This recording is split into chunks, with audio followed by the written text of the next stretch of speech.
Good evening and welcome to episode 6 of the USA TKD Online 2020 Grand Slam coverage. I'm Barbara Brand along with Miyako Yerick right there. How you doing, Miyako? I'm doing great. I'm out here on the East Coast. Coach Brand, you're out there on the West Coast. We have full coverage of the United States here for this online Grand Slam. We're so excited you've been with us all week long. And now we're down to some of our last semifinal episodes. Yeah, so a lot of our athletes and viewers at home have probably been tuning into the Pan Am Championships earlier in the day. So this is a full day. If you are a Poomsae freak, you are really having a good weekend here because we had Poomsae this morning, we have Poomsae tonight, we have Pan Am Championships to watch tomorrow, along with another Grand Slam episode tomorrow night. So I don't know, people are probably just going nuts with so much action at hand, right?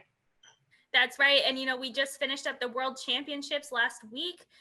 So there's really just been a ton of online videos that you can watch for Poomsae. And this is just such a great time, especially now going into the holidays. You might have some more free time.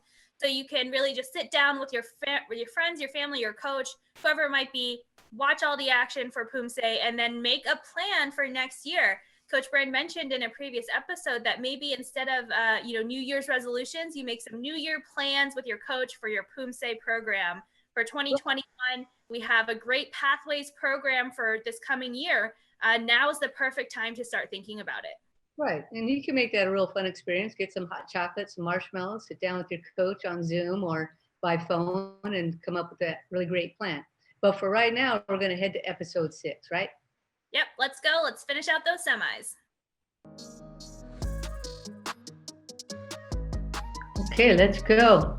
Starting off, our female cadet black belt group is going to be Bernice. So we have the judges up on the screen now for you to take a look at, and up now, Bernice from New York, Champions Taekwondo. Jump.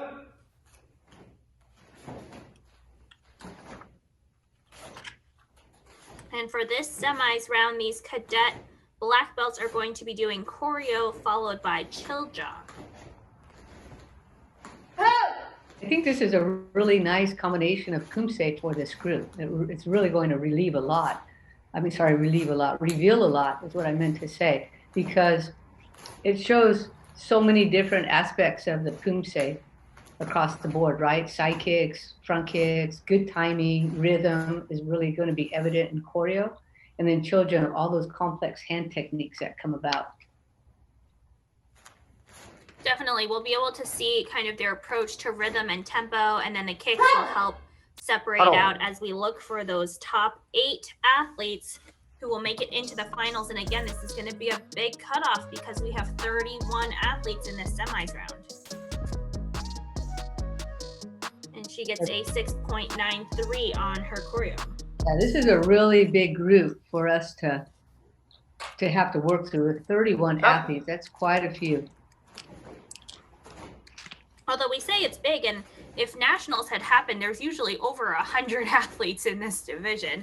So it says, 60 instead of 100 is about 60%. So it is a lot smaller, and we're able to kind of do this in a regular prelims, cut off halfway to semis, top 8 into finals, rather than having to do multiple flights.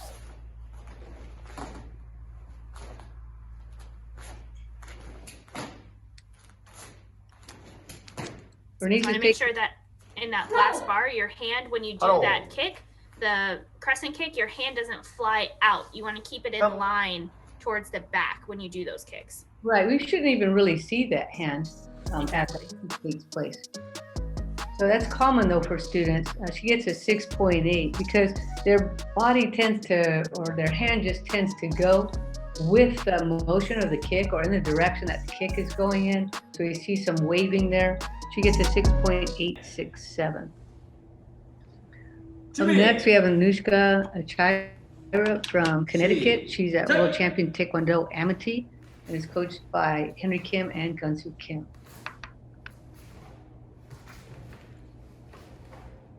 Really seemed to reach out as much as she could for her frame on those side kicks. And nice front kicks coming towards the camera.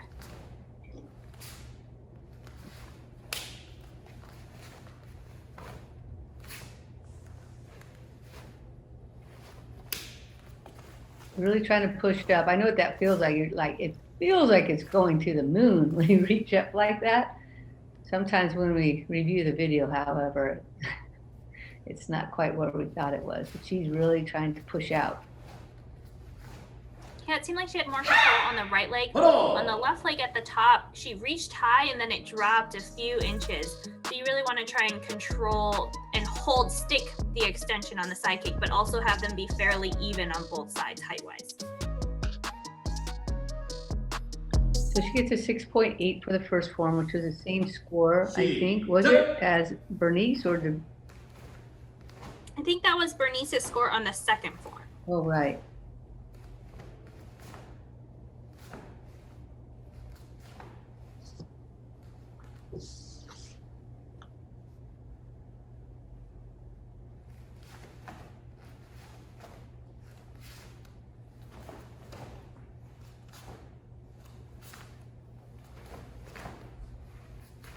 She, like Bernice, taking a fairly conservative pace through the form, making sure she finishes everything correctly. Hold on. Show. Command.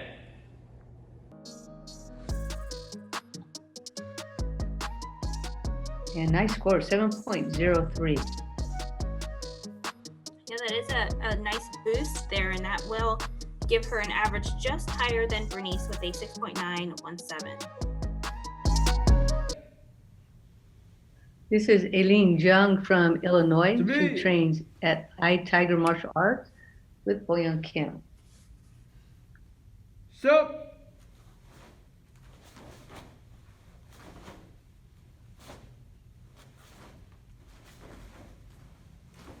Good reach.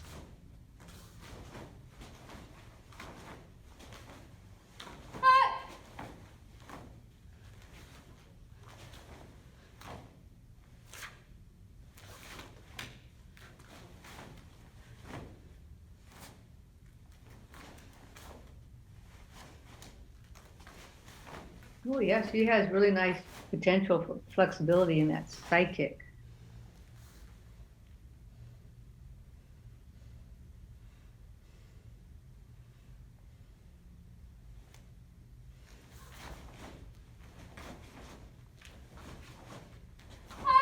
Hello. That was a nice opening form for Aileen Jung. Oh, big score. Huge, 7.4.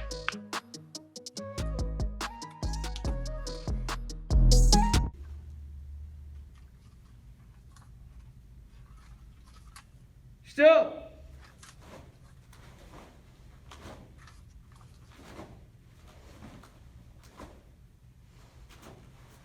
Looking back at my notes from the cadets prelim round, I think that cutoff ended up being near a 7.2. So these are already starting out really high, the scores. These athletes already had to go through a big cutoff, 50% to make it here into the semis. But this cutoff, again, top 8 out of 31 is going to be rough.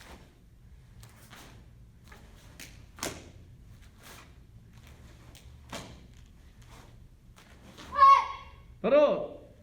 I think some of those stances she needs to just watch the height staying low and level consistently throughout as she transitions, and that the feet are parallel on the horse stances there at the last bar. I think the knees caved in just a little bit. Right, so many details, but the referee still felt that that was a very strong performance and gave her a 7.3. So after that 7.4 for the first one, she finishes with a score of 7.350. This is Julia Cho from New York, training at Team East under Master Suji Pang.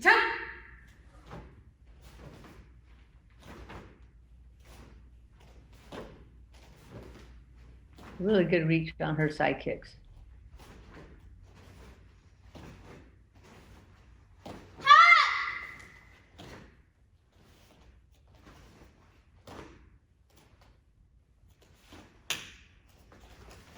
Oh, nice push up.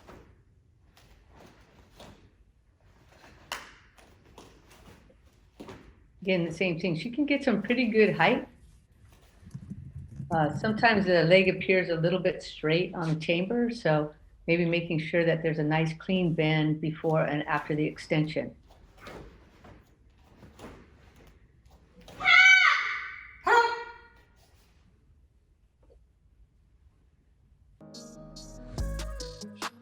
So Julia Cho receives a score of 7.13.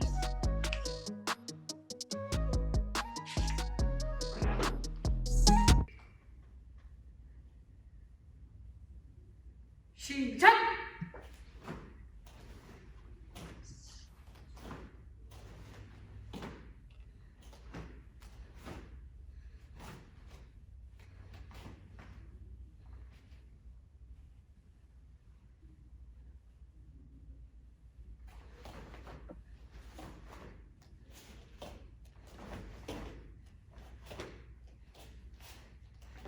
Doing a good job using a pace that works for her. Every now and then she leans a little bit forward, but for the most part, pretty strong performance. There's that C shape in the lower back that we've talked about many times. That athletes seem to battle that, making sure that their hips go underneath, their lower back appears flat is really probably the strongest looking posture. She gets a 7.37. That's a nice big jump from her 7.13 for choreo. So she finishes with a 7.250. We might see a lot of that where the second form is much higher because of the complexity of choreo, the difficulty, the length of it compared to Chojang, which they're much more comfortable with. This is Haley Kolbach from California. She trains at Watsonville Taekwondo and Team M Community Poomsae program with her coach Linda Nguchi and Anhui and Long Nguyen.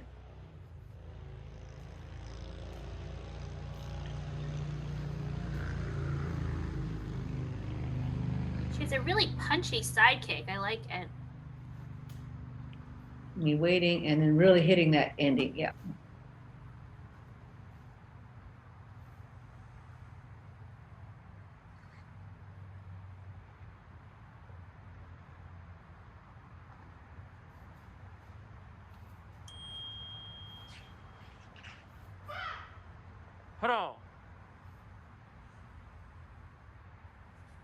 Yeah, I remember her at her home dojang in the summer of Poomsae here out at the Team M garage. And she opens up with a 7.03.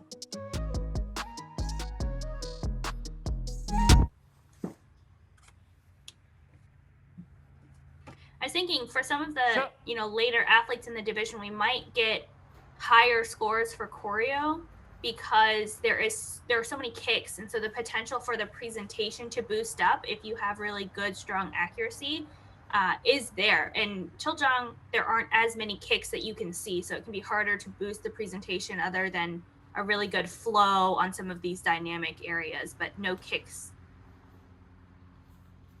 except for the first two front kicks and the crescent kicks at the end, which we can't really see.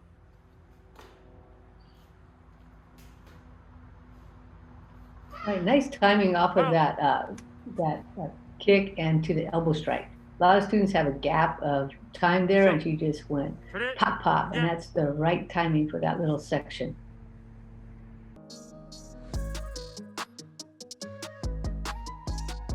And she gets a 7.1, so again, a higher score for her second Poomsae. First was 7.03. So she's going to finish with a 7.067. This is Haley Ferguson from South Carolina. She trains at Master Kim's World Class Taekwondo with Master Jung Kyu Kim.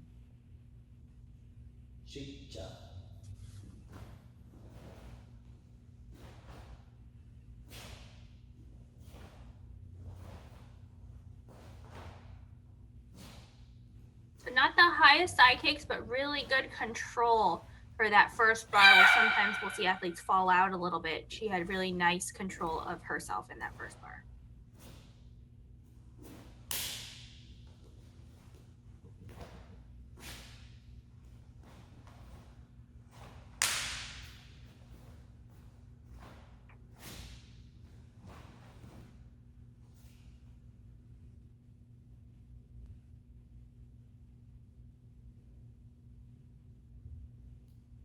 Good, that 8 count there with a natural sound at the end. Using both hands here on the last bar. So a nice finish for Haley Ferguson.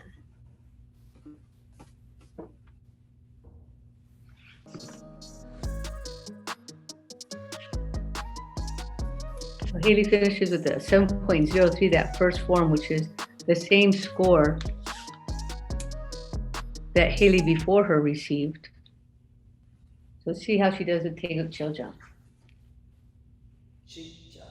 Right, we had Haley Kolbach, Haley Ferguson, and then next we'll have Gahui Kim, but then another Haley after that. Oh, wow. I remember you saying that you really enjoy Taeguk Cheoljang and would love to do this at any tournament, right? So what is it that's so attractive? I think you have to show really grounded stances because there's this like top bar here where it's all low. You have to have really good core. And I think you can show some dynamism in some of those bars, especially the scissor blocks coming forward. You have to show your core. You have to click into it. And so if you can show kind of grounded stances and then big volume of motion on your hands, it's just a really nice contrast, I think. And I like to think that I can do that well. Oh, very good. I think that it's a beautiful form. So Haley gets a 7.1. There's a lot going on in the form. The only time we get to really do a knee strike like that, 7.067, like in that top line. Eileen Jung in first, followed by Julia Cho, Haley Ferguson, Haley Kolbach, Anushka Achira, and I missed one there. Who'd I miss, Miyako? I think closing us out is Bernice. So.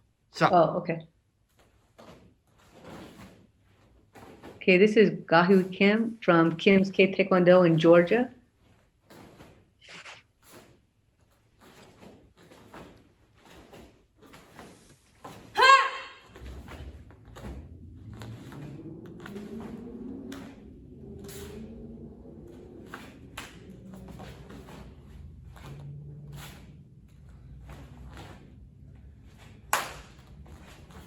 Oh, really nice on the right side. Her right side looks very strong.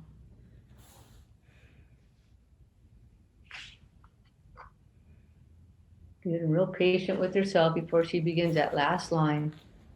Trying to get some core turn in this last line, especially because the judges in the back aren't there. So she has to be able to show that power as she moves backwards. So she gets a nice score, 7.37, which is the second highest score so far in choreo. Yeah, that's right.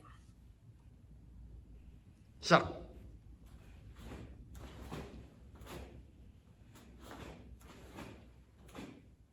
And for those two front kicks there at the top of Cheoljang, again, the two kicks that you can really see in this form, keeping the torso straight as possible with the base leg straight, and then just having the front kick fly up without any caving or arching or hunching.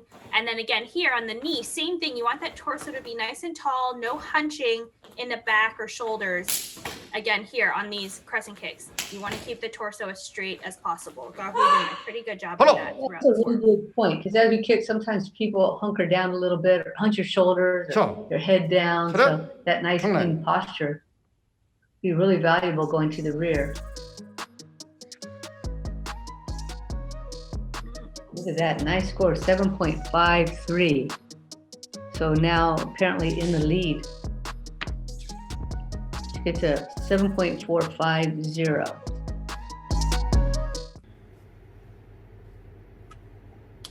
준비 시작.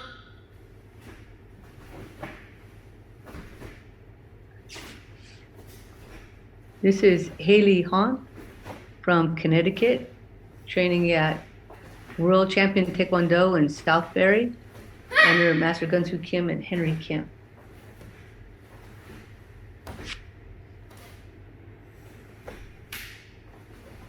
Oh, nice kick. And also looking really good with that huge air track background. right? The mats are blue, the air tracks are blue, and it almost reflects onto the ceiling and make that look blue. So she pops out really nicely, the red pants, clean white top. It just lets us really focus on her movement here to judge. Yeah, so nice framing for this event. Nice camera work. It is a little bit low, so it does make her kicks look a little higher coming forward, but it's not on the ground, so I think this is okay.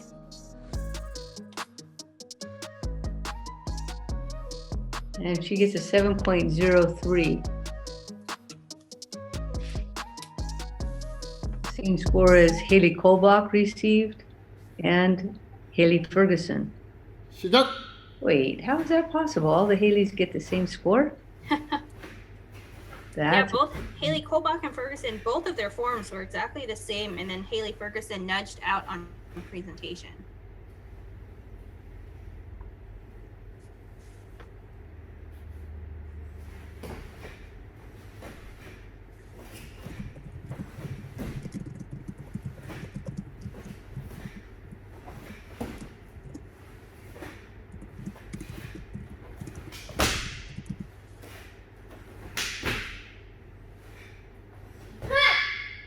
And a nice strong finish for Haley Han. You got a 7.03 for her first form. 경례.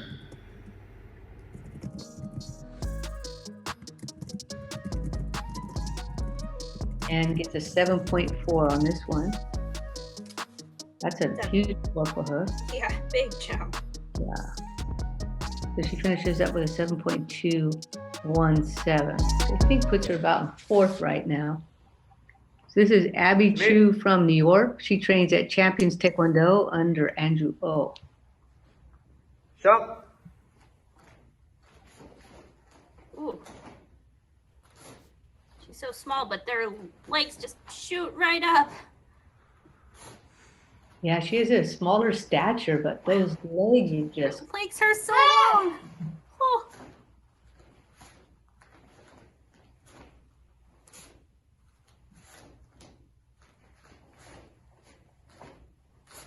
Front stance is coming out a little bit short. Let's see the second side.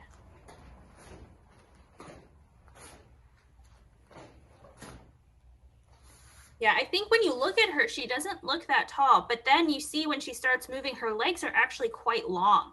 And so she does need to extend the stances. The horse stance is a little wider, front stance is a little bit longer. Right. What if she's new to the division?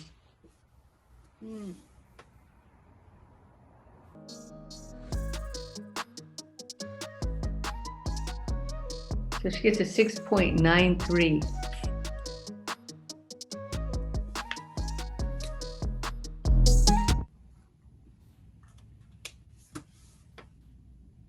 시작.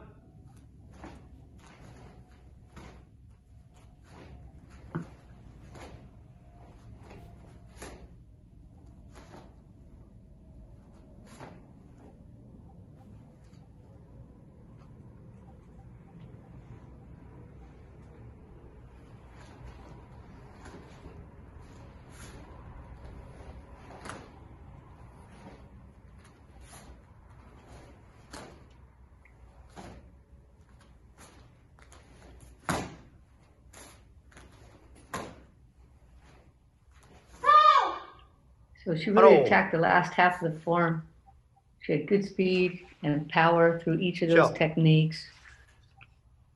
So she received a 6.93 for the first form. Now it's 6.93 again for the second.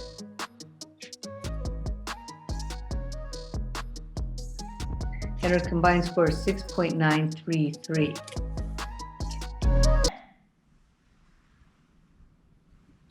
Up next, we have Aubrey Nix from Arizona. She trains with Arizona Pride Taekwondo and World Taekwondo Center under Ruben Lawley and Megan Yee.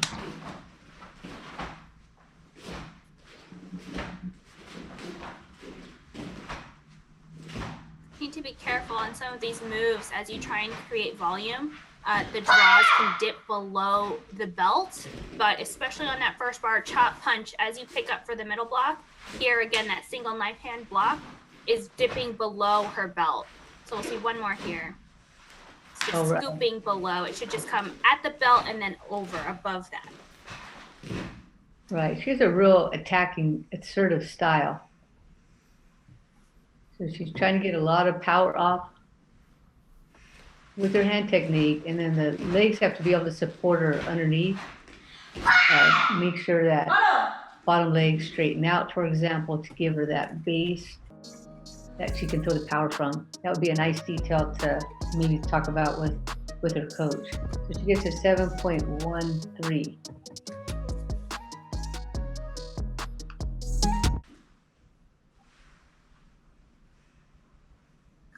시작!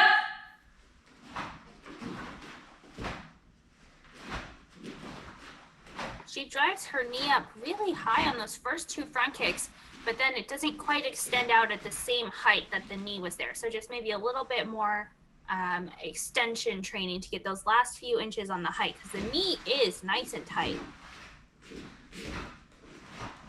She seems to feel really comfortable with low stances. Just needs to tighten those up just a little bit so it's complete. 바로!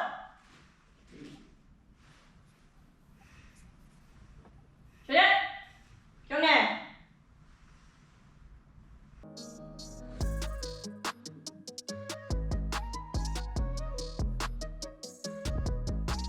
And she gets a 7.37, so a nice jump for her in the second form from that 7.13. She's going to finish with a 7.250. Up next, we have Jinso Park from Georgia. She trains with Kim's K Taekwondo under Master Sung Kim.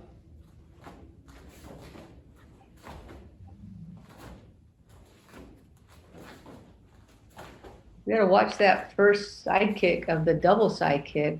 That should be intended for the knee. Some athletes are shooting that down to, looks like the ankle bone or the foot. So we have to make sure we do have a little lift there.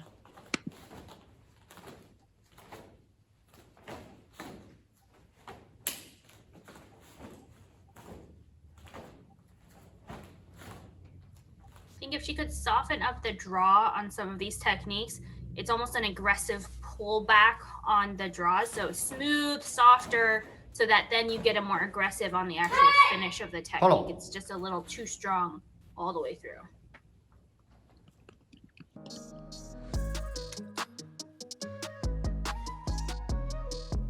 And she gets a nice score, 7.3.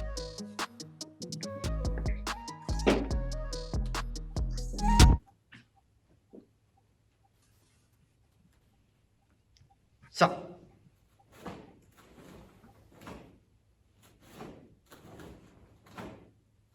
That was a good front kick, nice and high, just a little bit of a hunch of the shoulders, but not very much at all.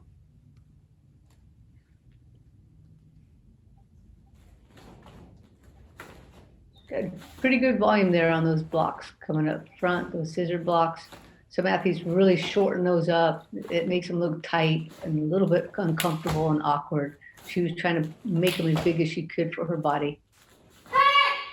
바로. So this is Jinso Park from Georgia at Kim's K Taekwondo. 차렷. She got a 7.3 for her first Poomsae.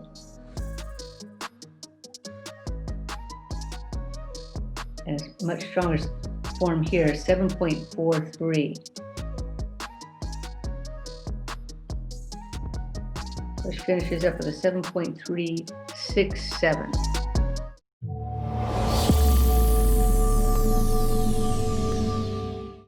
We are here at USA Taekwondo's Online Poomsae Grand Slam. I'm chopping it up with Sabrina Kim from Rochester, New York. Sabrina, how you doing today? Good. How are you, sir? I'm doing great. This is so fun. I know your father well, spent a ton of time, talking with him, and he's been a great interview past. So I'm excited to actually speak to the star of the family and you, Sabrina. Thank you, sir. You're welcome. Look, we have all these different online competitions, but USA Taekwondo's had the Summer Poomsae.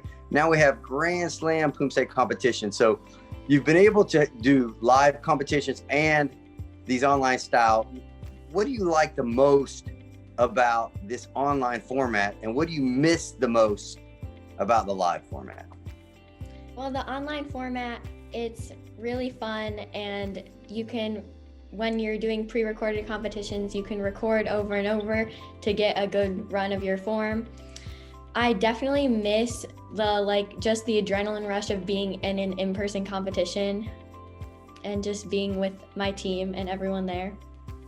Oh yeah, me as well. I mean, that's the one thing. It's a pretty constant that everybody misses, the camaraderie of their team and the rush of the crowd, you know. So and myself included, seeing you guys out there competing and just being able to watch that, I miss that as well. And so it's something that we hope is coming sooner than later, that we're going to get back to those live formats and have you guys out there in front of those big crowds competing for a shot at making a Poomsae national team.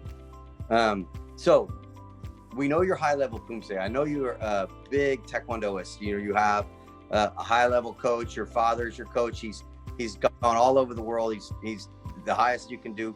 But what do you do when you're not doing Taekwondo and competing in USA Taekwondo Poomsae? Well, when I'm not doing competitive Taekwondo, I help out at my family's dojang a couple times a week, and I definitely enjoy helping out with the younger students there, and I help them with their Poomsaes there too. Yeah, that's fantastic. It does. How about for fun? How about what do you do for fun? I enjoy baking and playing with my dog. Oh, I enjoy baking and playing with my dog as well. That's fantastic. Sabrina, I know you're going to do well. Again, you come from a great lineage of a great family in Taekwondo. So I just want to say good luck to you in your competition coming up. And right now, we're going to send it out to Sabrina Kim from Rochester, New York. She's coming up next right here, right now in individual Poomsae. So you guys stay on there, watch it. Good luck to you, Sabrina.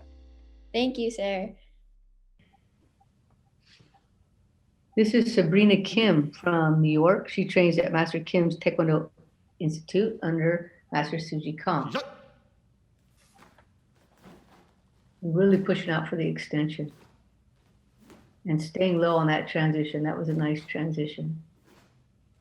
So she doesn't have any motion up and down for the most part. So it looks pretty clean in that regard. Nice high kicks.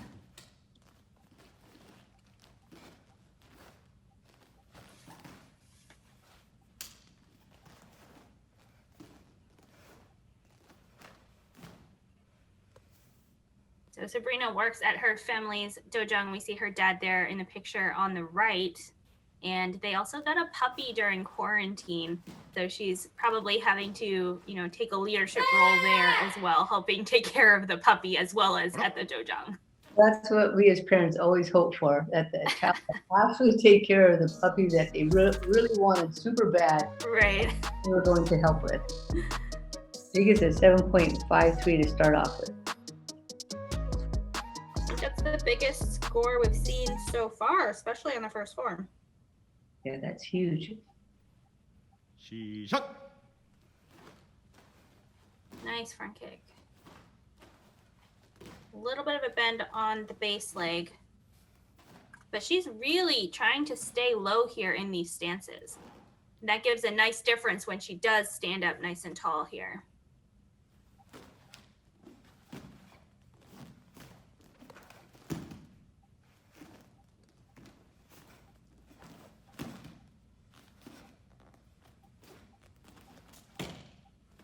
So we saw in the Senior Master Grand Slam, some amount of side-to-side movement was actually quite distracting.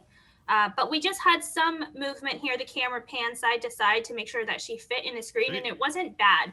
So I think that this is a good example of, staying close enough to the camera so that you look big in the screen, and you can get just a little bit of panning, and it came out well. She gets a big score of 7.5 on the second form.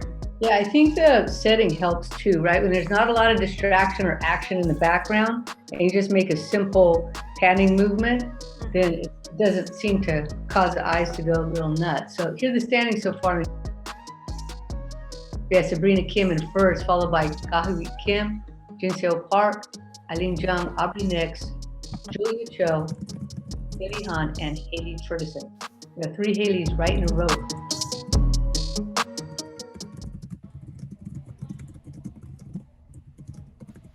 준비. 시작. This is Valentina Glines from California.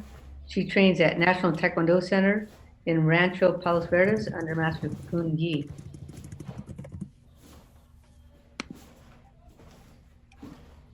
Ooh, I have a new category for our Poomsaes, Coach Brand. What is it? Best hair accessory. So let's take a look at this hair accessory here. So my understanding of the hair accessory, and that's a super cool one, was that it should be the same color as the hair.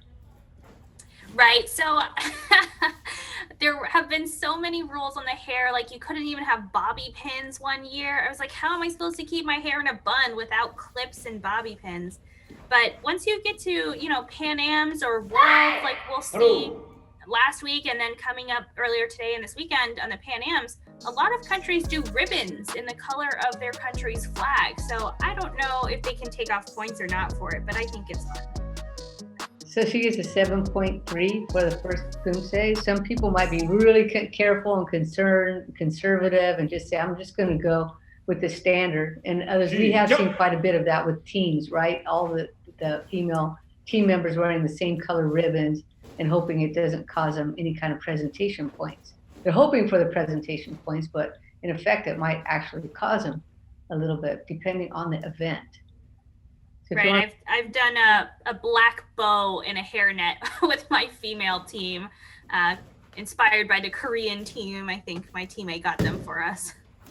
I actually think that when it looks the same color as your hair, like you said, black accessory, black hair, it looks super clean.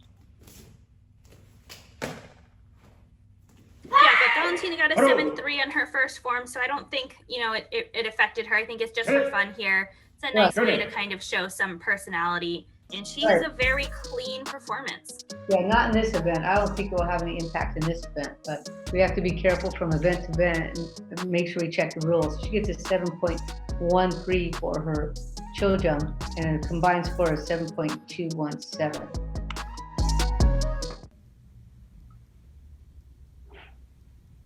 준비.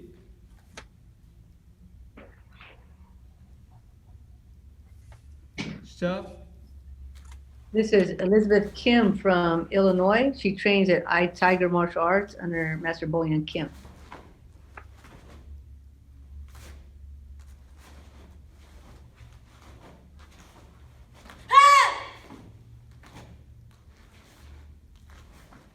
A lot of power Elizabeth is able to generate and show through on camera.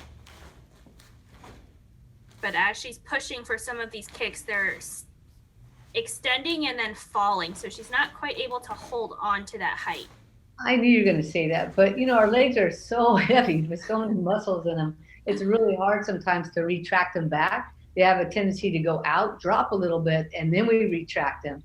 And that's not the right way to do it, unfortunately. We have to really retract at the same height that they go out. That gives it a really clean look, and it's a proper kick form.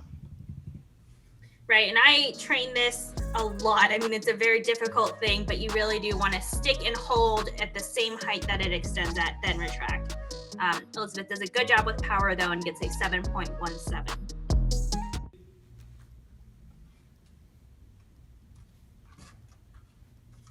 시작. Really trying to push up for the front kicks, but a little bit of a hunch as she does that, so she just has to keep those shoulders down and look nice and strong, just like she's doing here.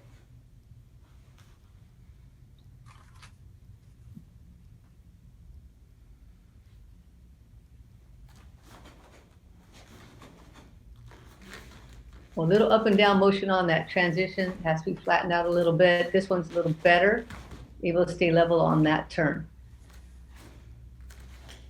Well, she's doing a better job of some of the athletes in keeping that hand in line as she kicks. Not a lot of swinging from left to right or right to left. So this is Elizabeth Kim from Illinois. Her first form, she got a 7.17. And her second, huge, 7.43. It's a big jump there on the second one. Sure is, and it can definitely matter here when we get to the cutoff number. So she's at a 7.3, and that's a good place to be. This is Jisoo Park from Texas. She trains at Kim's USA Taekwondo. She's trained by Insung Kim and AJ Munoz.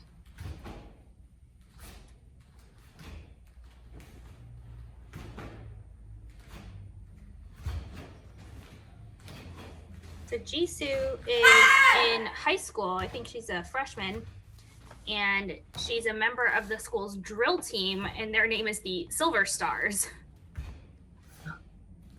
Yeah, drill team's a lot like Poomsae, right? So I'm trying to think of what the drill team is. Is it with the like things you twirl? I Is that think the drill team?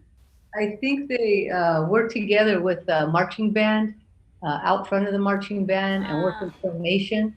Super cool. And they work with a lot of rhythm, a lot of timing, a lot of rhythm. You have to be very coordinated and very aware of your teammate. So it would be natural that somebody doing drill team might also do pairs and teams. So she gets a 7.13.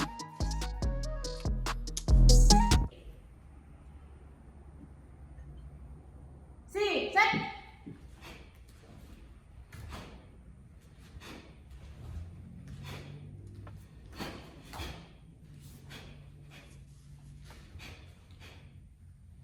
Trying to push the volume of the hand technique, making sure she gets as much as possible.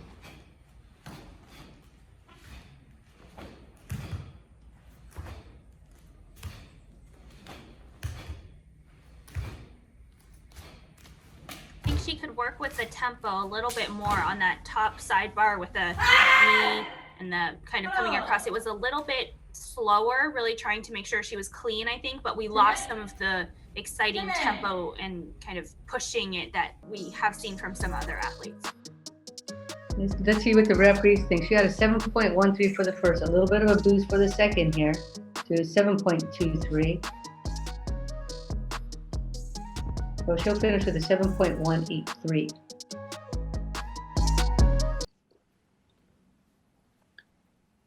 This is Callista de Guzman from Delaware. She trains with Apex Tigers Martial Arts under Master Gita Gunn. Oh, man. Yeah, Wow. wow, really pretty side kicks. That right leg side kick, the first one she opened with, was so nice. Looks like she's kicking just a little bit off center on the front kicks, slightly to the left and right. Yeah, that last one almost went outside her body. Interesting. It's almost harder to kick like that, so I'm wondering how she's lining those up. Really she had a good. slightly weird step across before the side kicks. Did you catch that? Yeah, it was very pronounced and different, as if she wanted to accentuate it.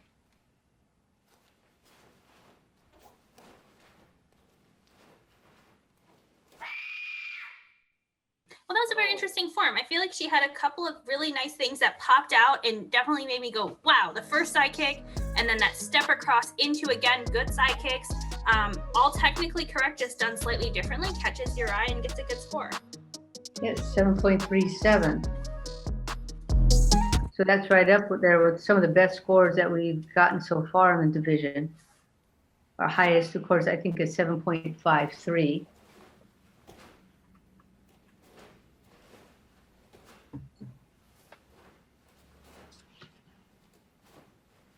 Really trying to finish the movements here different.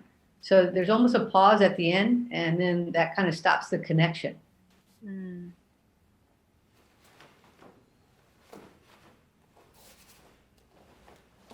So I thought the hand connection there on the scissor blocks was good, but we didn't get the shoulder connection. So the second block was all hands, as opposed to getting a shoulder core turn into it. Right. It's almost as if she's working on this form right now. She's trying to develop it, trying to work through her timing. So she received a 7.37 for choreo. 차렷 견해.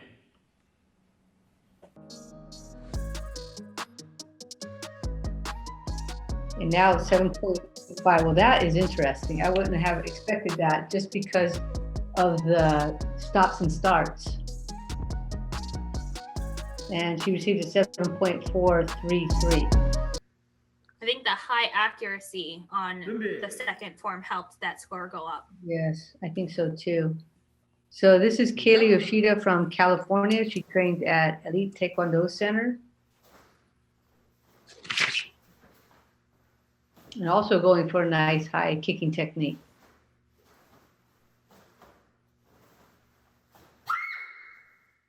Also kicking to the side.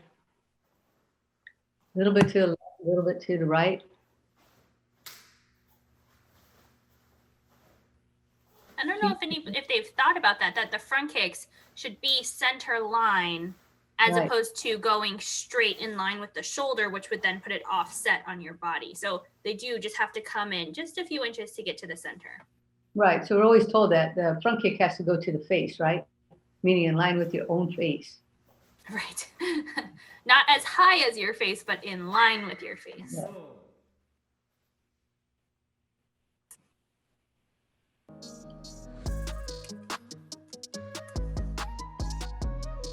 So this is Kaylee Yoshida's first score coming up 7.37. And that's a nice solid score. Definitely.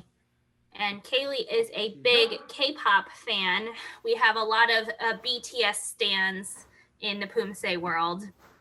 And she also does gymnastics outside of Taekwondo. So maybe a future freestyler. Well, we could see that flexibility on those first two front kicks coming out of the Poomsae. It was a nice view, nice angle for us to appreciate them. She had a really nice vertical posture and the kick coming really close, the chamber coming really close to her shoulder.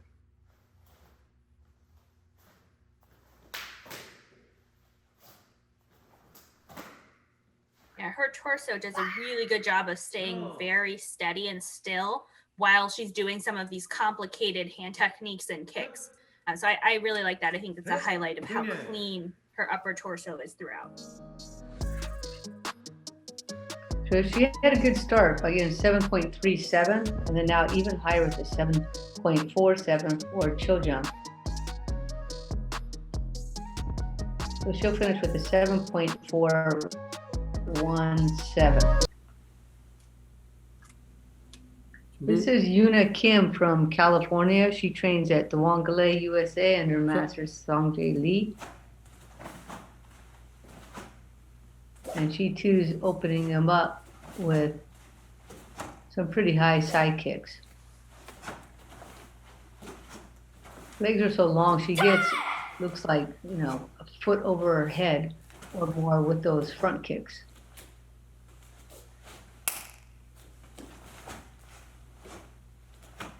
So I think Yuna submitted some fun facts, and there are a lot of ideas here that she submitted. The first thing in the fun fact hobby outside Taekwondo is that slime calms her mind. Oh. She's a foodie, and her all-time favorites are sweets and hot Takis. Oh. And she loves Starbucks on a great day. She was a bookworm before she discovered cell phones. I'll continue, but we have to talk about this score. 7.5, that's a huge score. So I think that's just under our high score of 7.53 that we got just a little bit earlier with Sabrina Kim from New York. Tell me more. There's more to tell. This is so great. She says TikTok is life, but she didn't submit her TikTok handle, so we can't go follow her. So next time, Yuna, you got to tell us your TikTok name. And she also says Google is her best friend and Alexa is her right hand. Oh, wow. There's a lot of thoughts.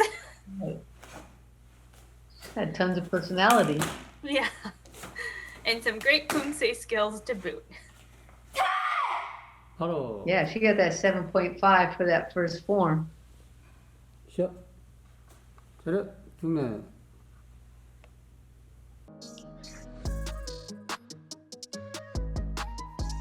And 7.53, a little higher. So she's in a very good position. Yes, So I think that's a tied score with Sabrina Kim, who held on to the first spot. So we'll have to see. I think standings will pop up now who takes the first place spot for now. Here we are, Sabrina Kim in first, and it's a tie. So based on presentation, just a little bit over Yuna Kim, and followed by Kahui Kim, Kosta de Guzman, Kaylee Yoshida, Jinso Park, Eileen Jung, and Elizabeth Kim. So how many are we taking out of this group, Miyako? Just the top 8. So unfortunately, that score is already a 7-3. It's so high, and we have 31 total in this division. Right, so only taking about 25% of the group, right? Yeah. Mm-hmm. That's going to be harsh when the cutoff comes. But this group is really talented. This is Megan Kim from California. She trains at Take On Kids under Chin So Mu, and also trains with An Hui and Long Wen.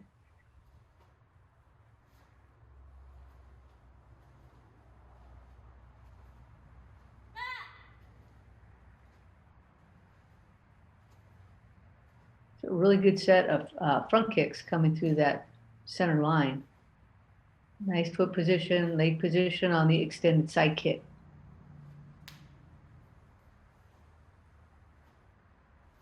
Nice control and timing on the retraction to make sure that her feet landed into the front stance at the same time that her hands had time to retract and then shoot out all at the same time. So it's good control. Finishing strong. Choreo, man, it's hard because at the very end, you want to throw a lot of power, but you're facing away from the camera. You have to do everything you can to use your core strength and the strong stances to help you. She did a good job, 7.47. So I think that's the third highest score for choreo.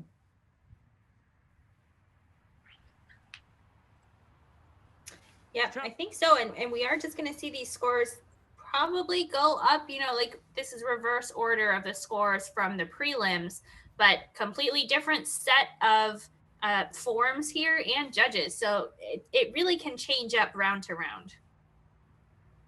She started off with a really good set of front kicks out of the Poomsae and kind of digging low on this. I like this.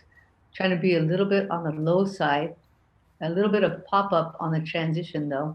So once you're low, you got to stay low.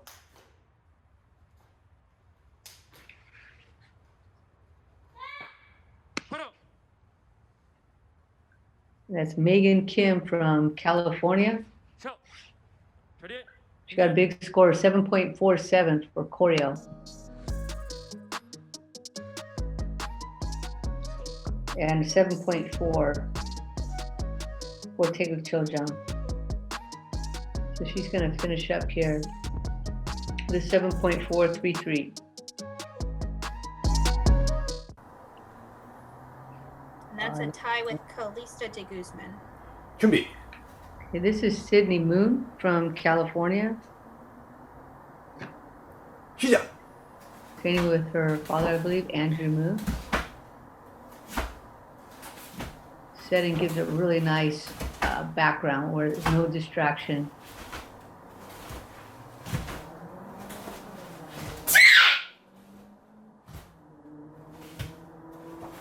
Get some pretty good extension on those front kicks.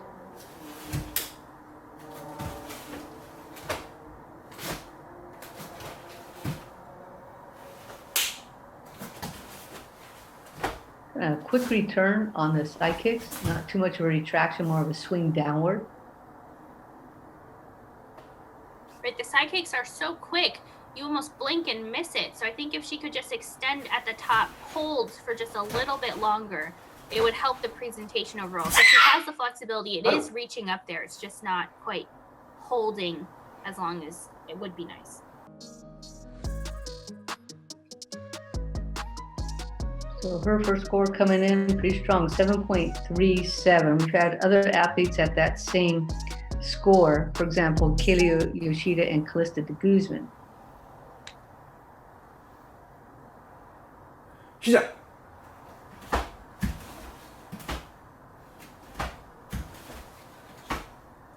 She's done a nice job keeping that torso straight on the front kicks.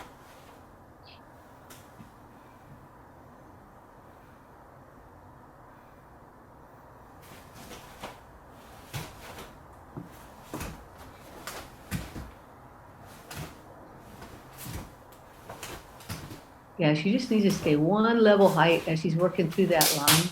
So close to the camera, any fluctuation of up and down movement is really going to be apparent.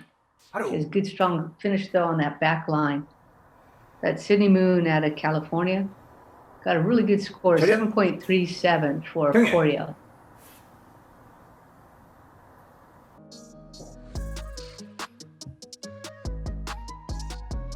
And another one, 7.37, again for take a chill jump. So her combined score is 7.367. 준비.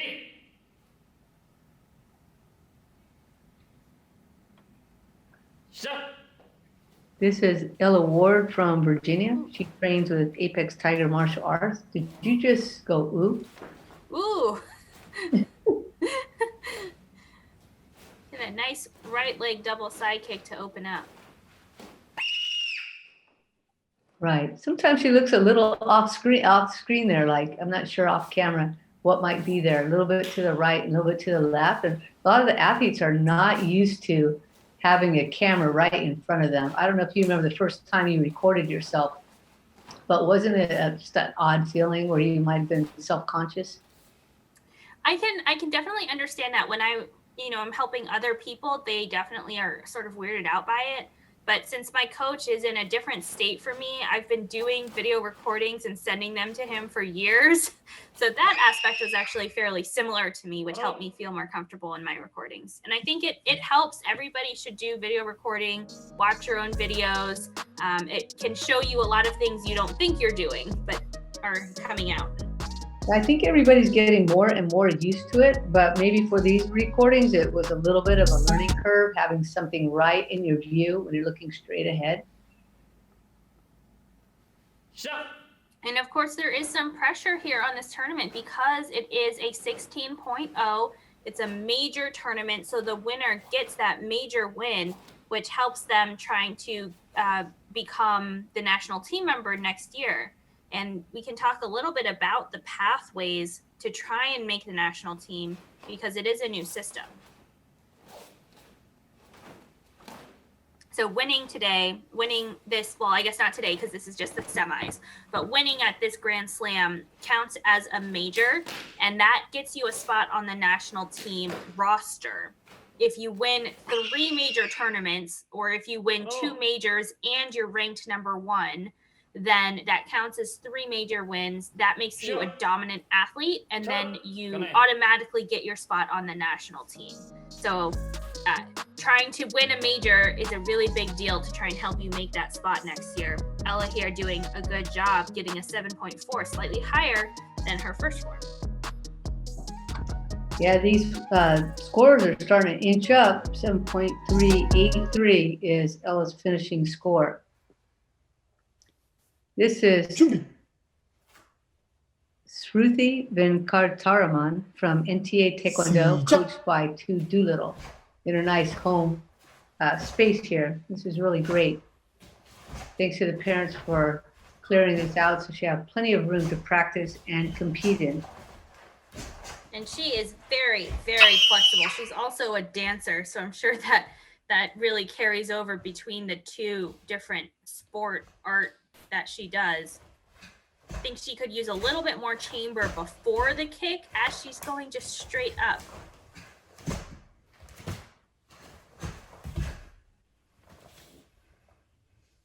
But she has good control. And a fun fact is that she has a puppy named Whistler and loves to play with him all the time. She said she picked the name Whistler as she loved the beautiful place Whistler in British Columbia, Canada, which is north of Vancouver.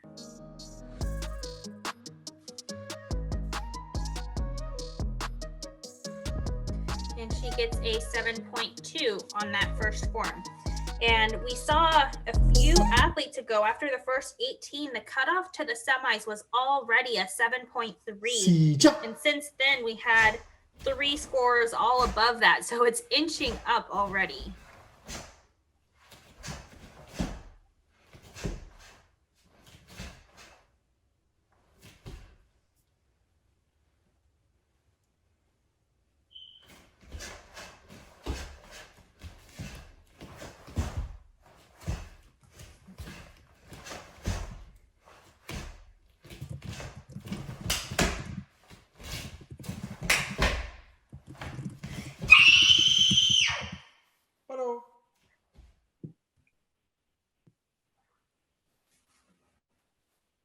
Chariot Camry. It's a nice finish for Shruti on Taeguk Chojung. She gets a 7.27 on that second form. So she's going to finish with a 7.233. This is Alyssa Shim from New York. She trains at Team Champions Bayside with Master Andrew Oh. Shop. A really nice start with a clean side kick on the right side. And same thing on the left. Really trying to connect here, those two moves before the front kicks.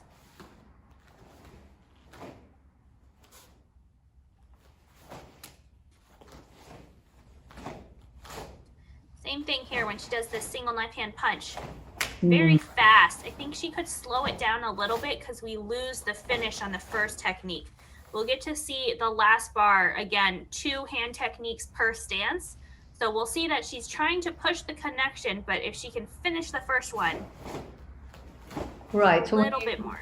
when you're talking about that line before, you're talking about that knife hand block to that punch. So it almost looked like the knife hand block never really finished. It just turned into something that that punch was going to hit. Right. To make it pretty clear. So she does a good job here and gets a 7.4.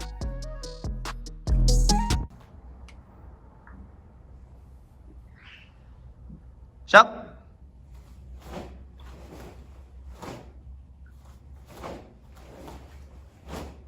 But some nice front kicks. Yeah, for sure. Nice reach on that first line.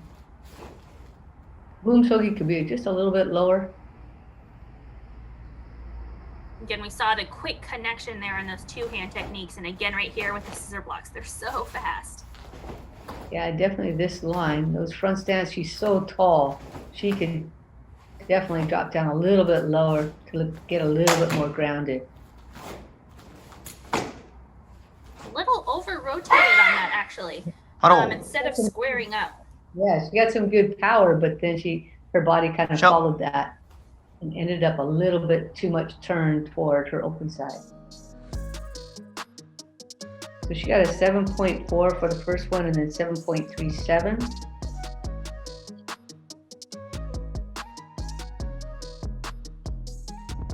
And finishes with the 7.383.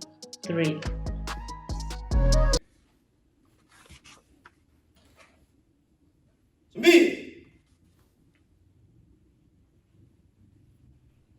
시작.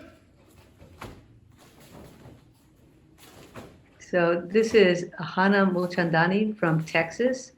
Though she's training in California and recording here at the Eagles Club under Master Jung Jin.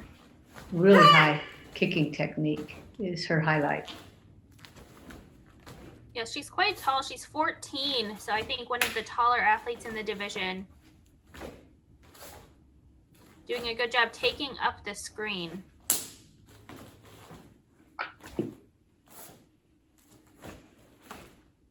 So I think we'll see when she turns around. I know that Eagles usually does a little black bow, so we'll see a hair accessory.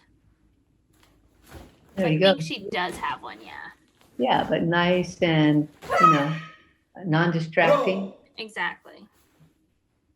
I remember when I went to Worlds in 2013, I think it was Indonesia, had like little pom-poms in their hair. It was very distracting. 7.37, and then you're thinking, wait, why don't we get pom-poms? Why don't I get a pom-pom in my bun? If we've gotten pom-poms, is that going to affect the sport? 시작.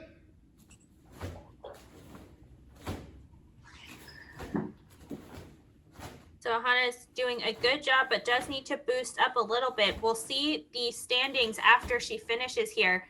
6 athletes ago, it was a 7.3, and I think almost everybody since then has been above that cutoff. So we're going to be pushing up closer to a 7.4 with just 1, 2, 3, 4, 5, 6, 7 or so athletes left in this division. Yeah, it's going to be a fight for sure. She has such a confident demeanor as she's going through the Poomsae. Looks like such a seasoned, well-experienced athlete despite her facial expression. Well, she wants to be a news anchor when she grows up. So I feel like that calm demeanor might help her in a future news anchor career. So that's Ahani Mutandani, and she gets another high score, 7.5.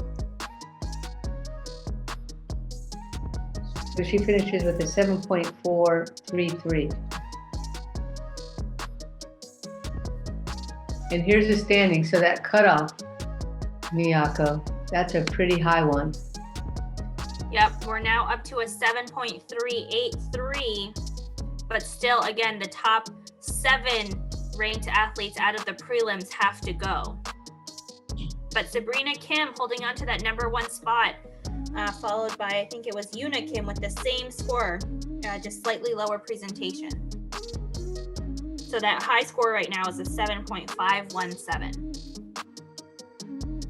And as Miyako mentioned, we have just 7 athletes left. So that number is going to change. It's likely to change and get higher. Right. This is Alana Heinrichs from Illinois. She trains with her master Ray Key.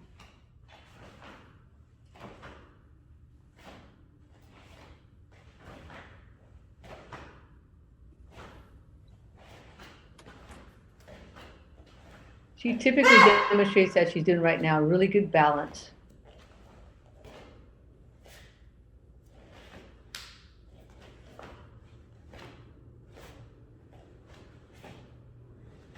And her coach, I think you said, was Master Ray Key, right?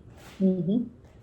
Yeah, and he's a referee, well known in the area, and he's been helping out at a lot of online tournaments. When I help do commentary on those, I get fun facts for the referees, which is always interesting to learn about them as well. And he says he has a really good green thumb, and he knows a ton about plants. So I always think about that when I see his school logo there in the background. She gets a whopping 7.63. Wow. That is a monster score in this division. And she's beaten every score that's come up so far.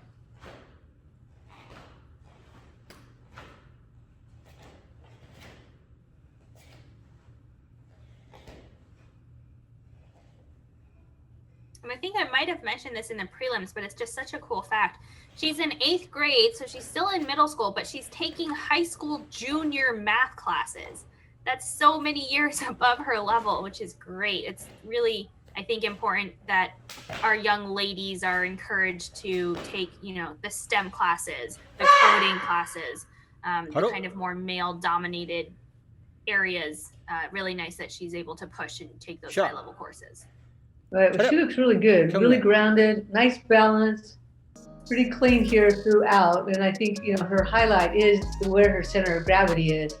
She's able to stay low throughout the whole thing. She gets a 7.5, and so I think now into first place. Mm-hmm. Is that right? With a 7.567. This is Leora Aldiosa from South Carolina. She trains at Master Kim's World Class Taekwondo.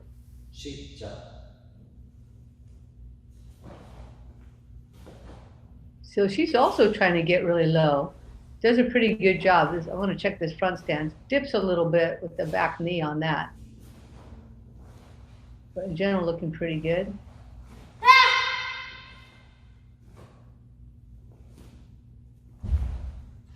That was a perfectly centered front kick. We've talked about so many being just off to the side, but that one was so in line with the middle of her head. Yeah, really trying to push up high with those side kicks. So this is an example of a much slower tempo. She is not pushing the rhythm, but she's being very careful, and there is connection when there should be, but she is not rushing anything.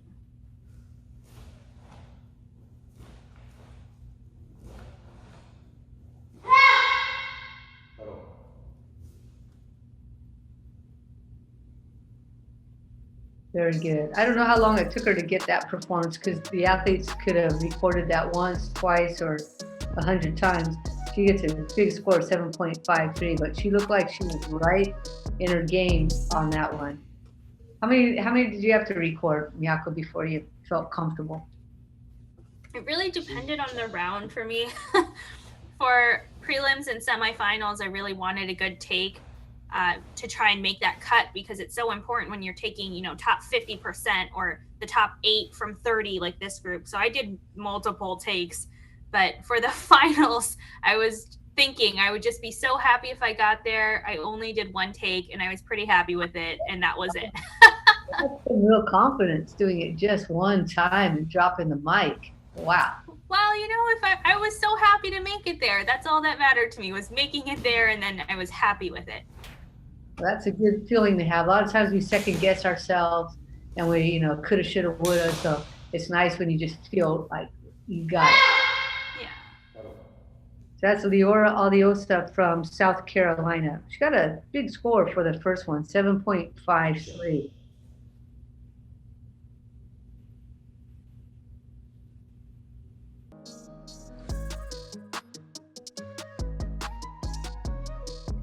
Pretty good score for the second one too. Well, it's actually a really good score just compared to that 7.53. It seems a little bit of a drop, but really, really good because that's going to put her in a strong position. 준비. So this is Yuri Kim from the Wongale, USA. 시작. Coached by Master Songjae Lee.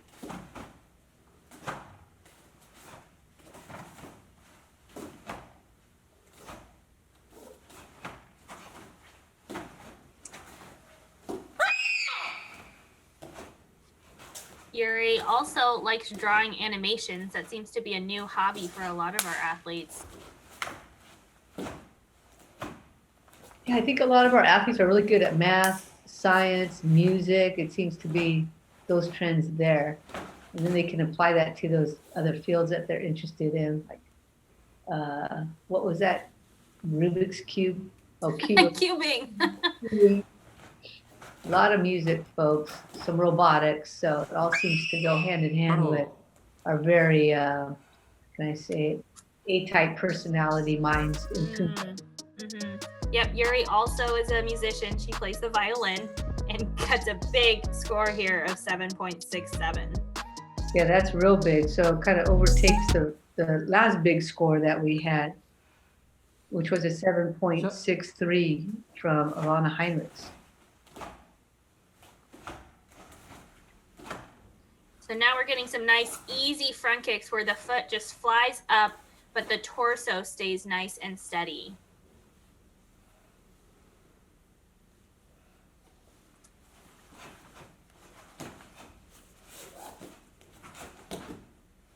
Here's another black bow hairnet combo.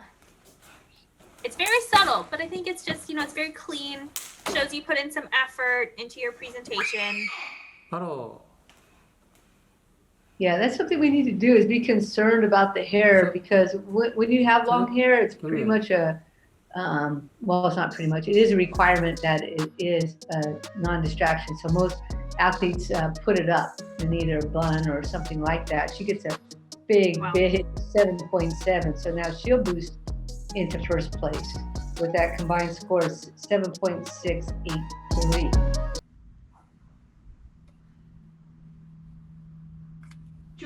This is Naomi Oh from Arizona, training at Arizona Pride Taekwondo and World Taekwondo Center with Ruben Lawley and Megan Yee. She really likes that low center of gravity strength, always appearing grounded in her Poomsae. Right, and she has great power. Well, from that low stance, you can really push off that support leg in order to get that power. Good save on that first side kick.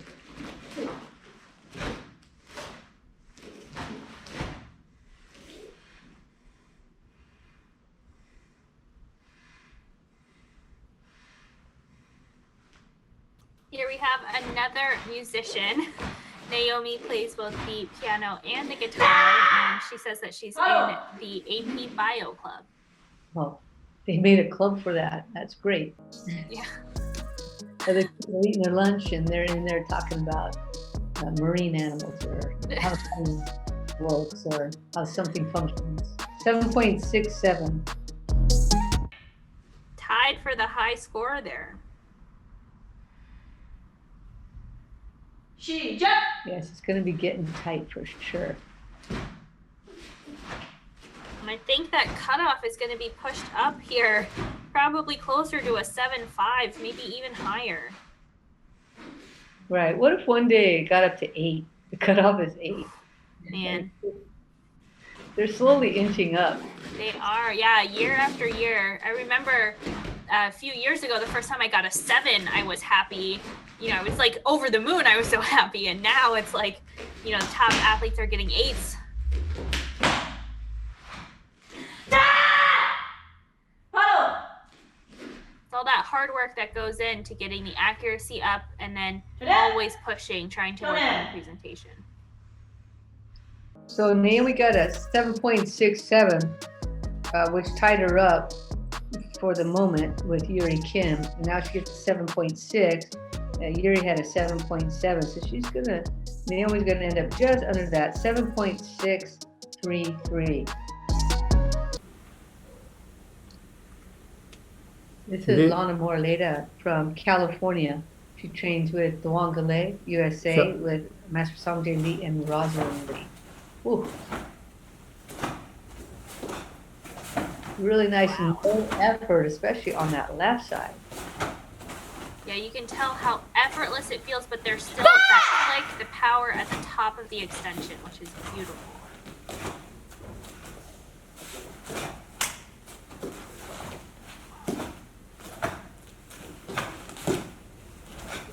Dipping a little bit below the belt on that single knife pin block.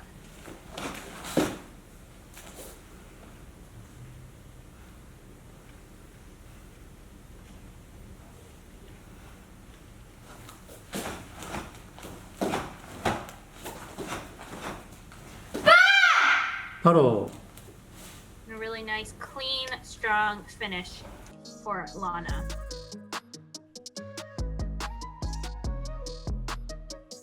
.73. Wow. Take a deep breath, everybody. We are just shooting up here, and after Lana, we still have 2 more athletes to go in this division. Again, taking the top 8 scorers into the finals.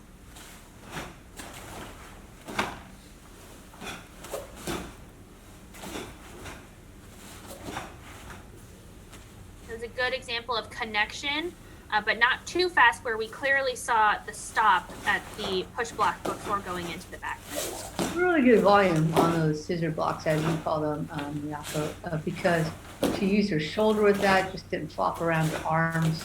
We talked about that a little bit earlier in the episode, so it's really nice to see her do it piece correctly. What do you call them, Coach Brand, if not scissor blocks? 샷. Same thing. 잘. 네. So that's Lana Morleda. Got a huge 7.73 for the choreo. Even higher. 7.77. Hold on to your hat, everybody. We're going up. She gets a 7.750.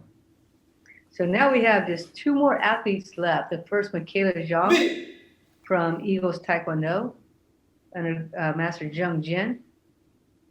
시작.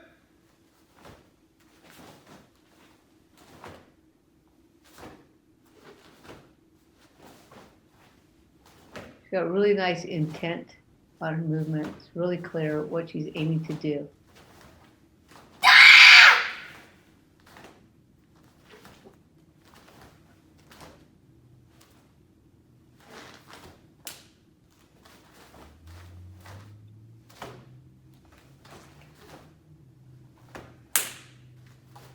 She does a nice job of keeping her knees open, parallel in that horse stance while the top is doing the single knife hand punch. A lot of athletes will twist their body and the knees cave in that direction. but she was right straight on to the camera, which was really nice. Right. A lot of them cave in that back leg, right? The back leg of the for the hand technique, which did a really good job of staying centered.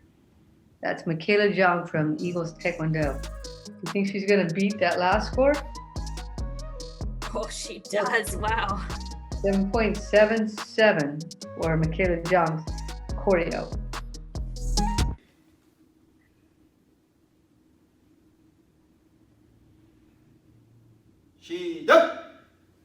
And she finished silver at the January Grand Slam. So she was the alternate for the national team in this division. Is that right?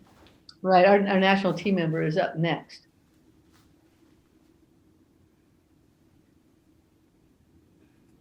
And Michaela enjoys traveling, eating Korean barbecue, cooking, playing volleyball, jogging, fitness workouts, spending time with her family and younger sister. Well, that's good.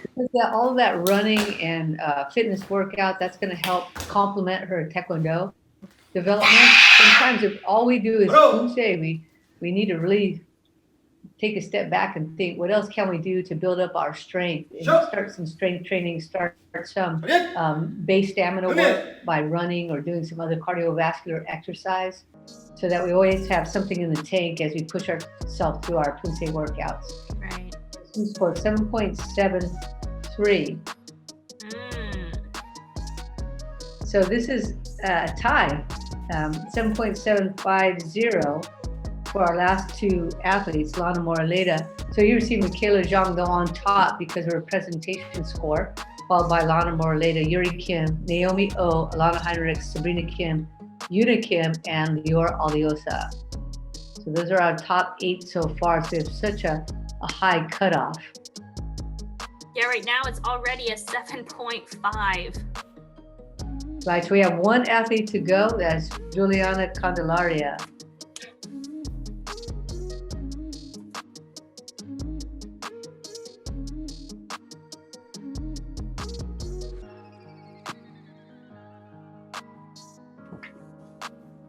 And this was just such a packed group. I did mention at nationals, usually it's about 100 people. Here we started with, 62 or so, 61. Right, look at the low score, 6.867. That's a big score. Right. Yeah, the cutoff to get here into the finals was like a 7.2. So this is just such a good group of athletes. So this is our current national team member, Juliana Candelaria from Illinois, recording here at Apex Tigers Martial Arts in New Jersey. And she's training with Master Gidu Kun.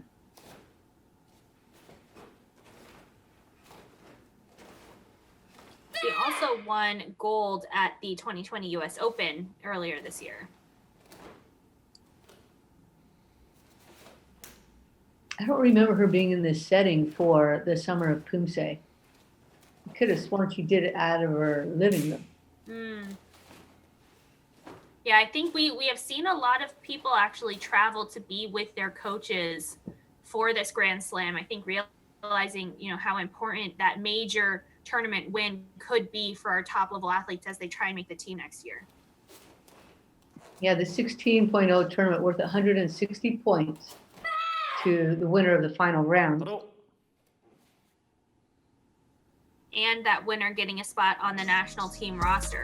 We don't know how many major events we'll have next year, so getting a spot on the roster early is a really good idea. And she gets a 7.73.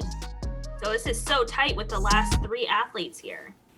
Right, so she's, unless she wants to avoid a tie, she's going to be looking for a score higher than 7.77, which is quite a feat for her to be able to do. But this is just the semis, so with that score, if she gets a score, above a 7.5, she's going to be making it into the finals, and that's really where those points come down, depending on the order how they finish in the finals.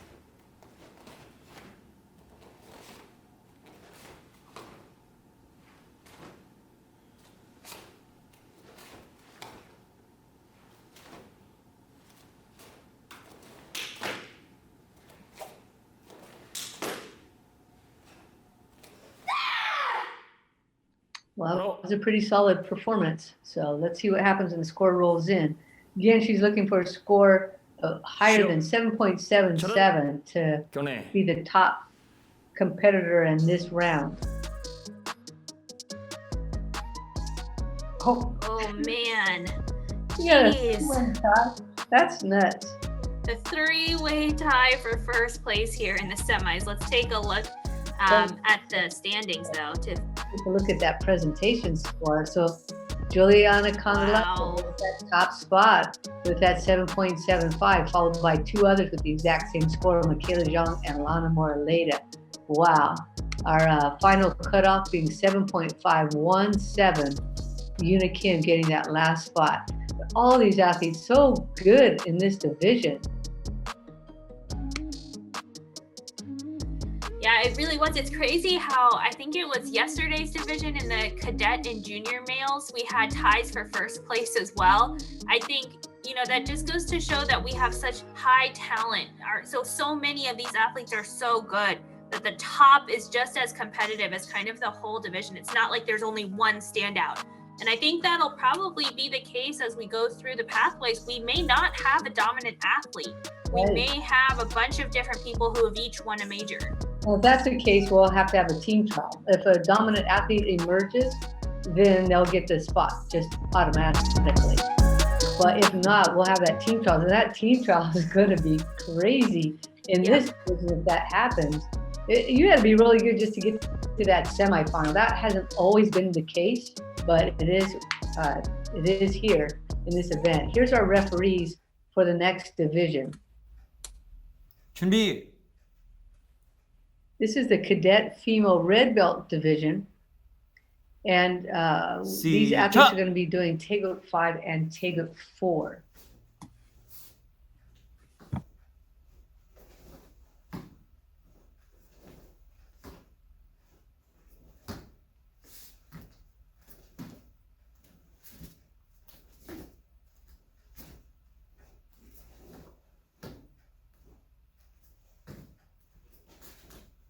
Reaching out for that side kick, just a little bit off alignment, kicking a little bit more to the backside. Hard on your hips sometimes. You gotta be careful. Make sure that you're aligning those side kicks. She has really great flexibility, so I think she can do it. So Alexa Darlin from Illinois gets her first score 6.8. She trains with Flying V Martial Arts under her coach, Vincent Vienna. 시작.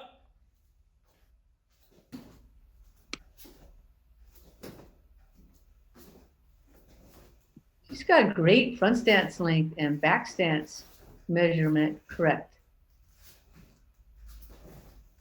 A little bit leaning in on that back knee on this stance, but otherwise pretty good.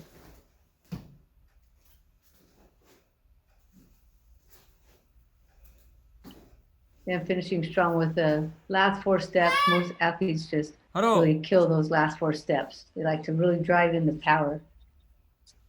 So Alexa got a 6.8 on her Junior. first Poomsae.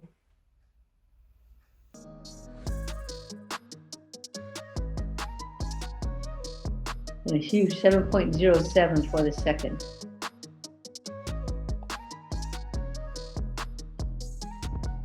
So she has a combined score of 6.933. 준비.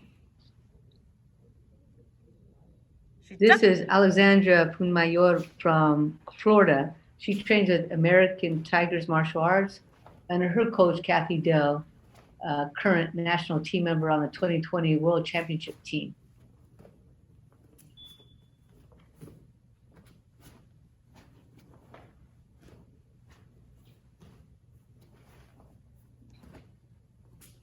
This is the most complex and difficult part of Taegeuk Jang, with that side kick section. So she did a really good job moving through that Poomsae.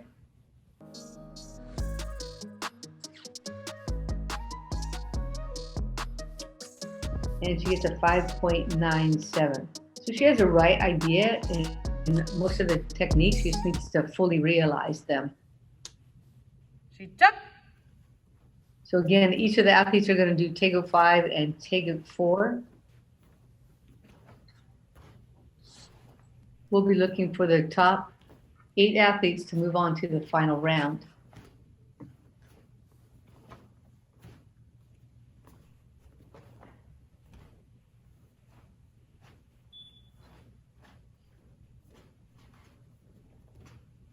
She too looking strong on those last 4 steps of Tego Sajang. Trip. Right, I was gonna say, it looks like she had a good extension on the front kicks, but could extend kind of the arm techniques and some of those stances to match that front kick. Right, I think her front kick was her highlight, so that was easy for us to pick out, right? It looked pretty strong. She gets a 607, so boosts up her score a bit. That's fun for the second form. She finishes up with a 6.017. Up next, we have Maria Figueroa from Illinois. She too, like her teammate in this division, Alexa Darwin. She's from Flying V Martial Arts under Coach Vincent Viena.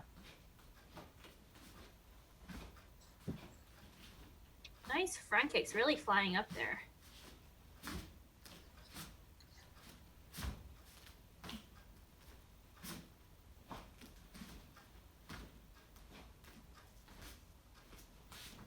Wow. Oh, nice side kicks. Looks like and Alexa have been working on their stances. They're getting a little bit longer. That's pretty good. That's Maria Figueroa from Illinois. She gets a 6.7 for her first Poomsae.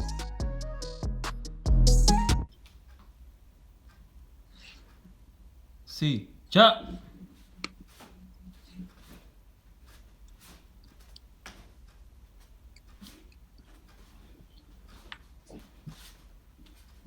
Wow, some really, so the first side kick was so nice, really in line. I was going to say it was so great.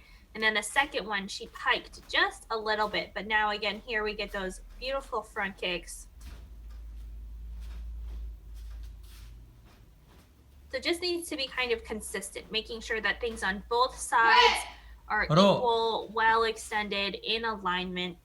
But she has so much potential and a lot of really good components here in her form. This is Maria Figueroa. She got a 6.7 on her first form, now a 6.93, so even higher on the second one, which gives her a combined score of 6.817.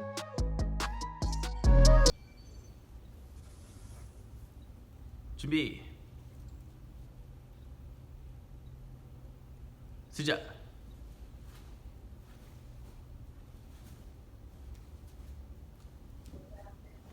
And this is Autumn Wood coming to us from North Carolina at the Pure Taekwondo Center, coached by Bernard Posey.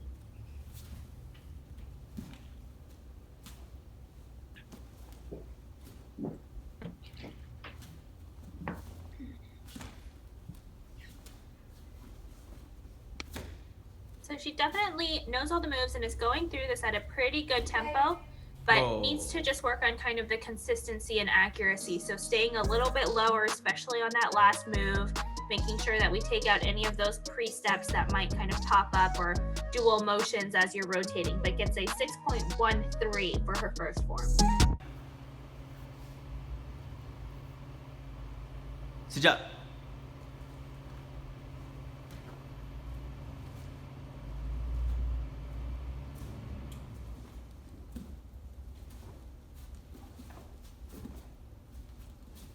Did a good job holding on to that stance after the second side kick. That is a very difficult bar. Those two side kicks with the walking stance in between, right towards the camera. Very difficult even for some seasoned black belts. 프로. 체리야. That was Autumn Wood. She got a 6.13 on her first form. Now a 6.2, so a little bit of a higher score there in the second one, always nice. And her combined score comes out to a 6.167.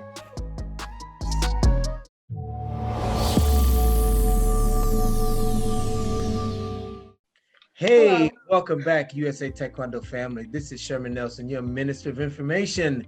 I'm one half of the Chopping It Up brothers. I am here today with Sarah Buffett. Sarah, how are you today? I'm doing great. How are you? I'm doing all right for an old man.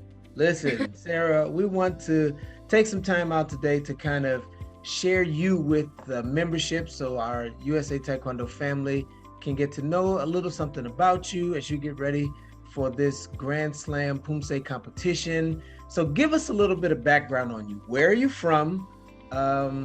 Where do you train? What's your dojang? The name of your dojang? What rank are you? How old are you? All right, so I live in Shelley, Idaho. It's kind of by the Idaho Falls area. I practice at Elemental Taekwondo, and I am a red belt. I am actually testing for my advanced red belt this weekend. Ah, very nice, very nice. How old are you? I'm 13. 13, all right. Idaho, huh? Yep. Okay. Don't really run into a lot of people from Idaho. So can I ask a question that I'm sure you probably hear all the time? Sure. Is it really a lot of potatoes in Idaho? There are tons of fields with potatoes, yes. They're called who? They're fields with potatoes. Field. So Oh, I there's thought you a lot called of- them POs. I was like, okay. Okay, well, cool. It's good to know that some things that we hear about are actually true. Listen, you have an interesting wall behind you. Tell us a little bit about that wall that you're sitting in front of. Well, I wanted to be able to look at how much I've improved with my belts and stuff. So I put up like my white belt and the board that I broke up into my advanced blue belt that I just broke a few months ago. And that's when I got my red belt. And yeah, so. Okay. So your wall is a reminder and for you to watch your progress and keep track. That's good. That's good. It's important for us to track where we've come from. Yes. What's your favorite Poomsae? That's hard. I really enjoy lots of them, and I don't know. I like the one I'm doing now. I really enjoy it. It's definitely a lot more complicated than the other ones, but Which one it's are you new doing and I like now? it. What? Which one are you doing now? Tigo Paljon, so it's like the last. It's the 8th Taiguk. Yep. Yeah, so you're about to get into the good stuff now. Okay. All right. All right.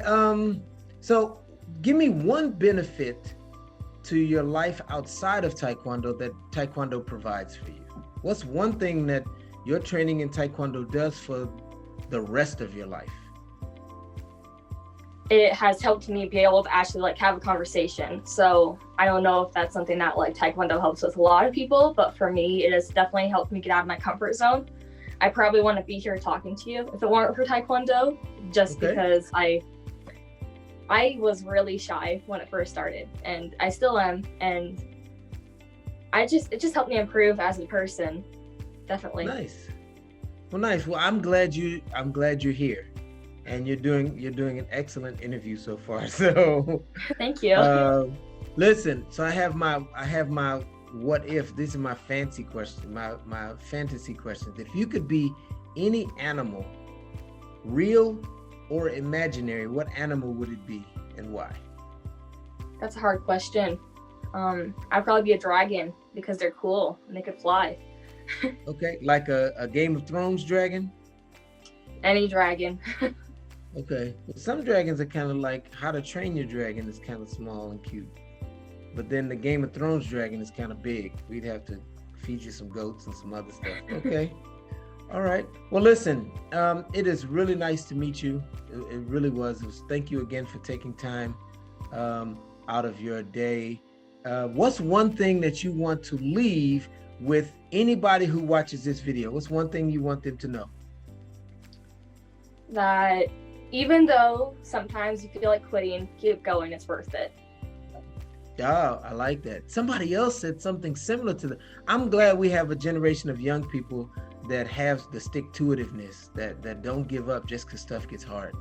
Because the best things in life are difficult. That's what makes them the best things. Sarah, it was really nice talking to you, and I hope to see more stuff on your wall of remembrance next time, and a nice crispy looking black belt. So best of luck on your senior red belt test this weekend, and then best of luck in the Poomsae Grand Slam. Thank you. 준비. 시작. Up next, this is Sarah Buffett from Idaho. She trains at Elemental Taekwondo under Brett Starks.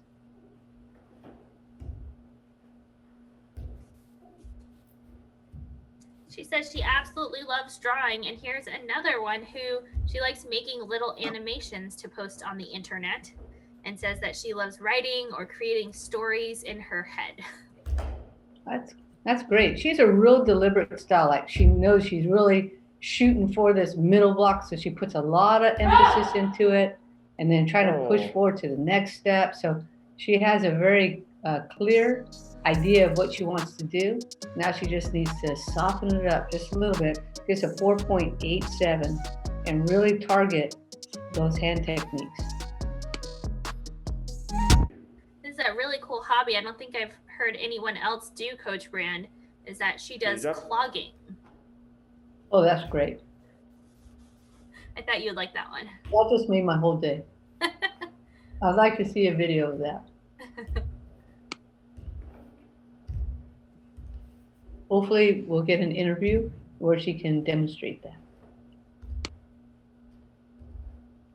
So Sarah has a habit of taking a step before she moves into new stances. Depending on how lenient or strict the judges are, that could be a major deduction every time. So that's a 0.3 if you pick the foot up and put it down again rather than pivoting. So just needs to be careful of that in the future moving forward. It's hard sometimes to even realize you're doing that, I think. She gets a 5.57. But if the judges pick up on it, it seems like a whole extra step. We think of it as something minor to adjust our balance, but it looks like an extra step to the judges. And she finishes with a score of 5.217. This is Kayla Wong from California. Stop! She's from TG Taekwondo and Team Kim Boyan.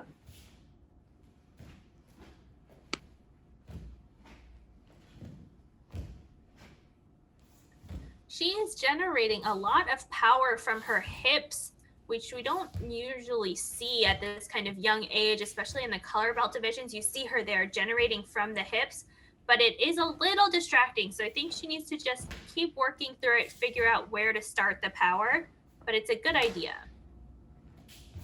Right, that idea of using your core, right, to send out the power rather than just swinging your arms. Yeah. So she gets a 6.73. We have a pretty big range of scores here already, from a 4.8 to a 6.8. Stop! Yeah, I think it's great that we have so many red belts here competing in this Grand Slam. And the red belt to the black belt transition is one that I'm not super clear on for points. I know that you do carry some of them when you move from red belt up to black belt, but there is a reduction that I don't know off the top of my head. So you guys will have to go into the documents. There's pages and pages of all of the rules and regulations. It's worth going to check in so that you know how many points you'll carry over from red up to black belt when you red to black, and then from cadet to junior. Exactly. There's a lot of things to go through on the pathway. So pull up that document, go to USAT, get the pathways document, make sure you have all your details straight. So she gets a huge score, 7.13. Yeah, it's a really big jump that'll boost her up into first place here. Wow, that's 6.933. And here are standing so far with Alexa Darlin in first, followed by Kayla Wong, Maria Figueroa, Autumn Wood. 준비. This is Kaylin Fahey. 시작. And Kaylin's from World Champion Taekwondo in Fairfield, coached by Gunsu Kim and Kwon Jin Ha.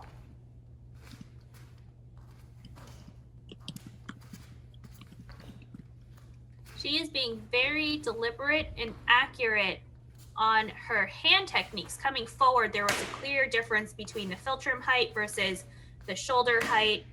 And then all of these hand techniques, good position, but just a little bit doesn't show the finishing power. So I think if she just keeps working on adding power to the end of them, the placement is all very good. Just make it a little stronger. But the biggest score so far with a 7.03. Well, at least in that form, right? So we had a 7. Right, so far from the last on time. this one. 시작.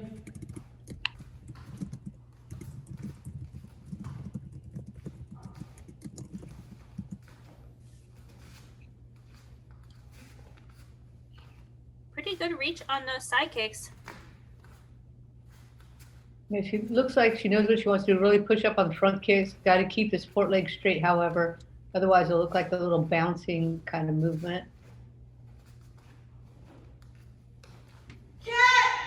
바로 시작. 경례.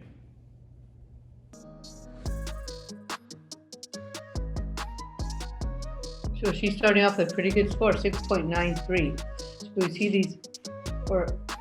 we see these inching up. Actually, that was a second Poomsae, so she gets a 6.983.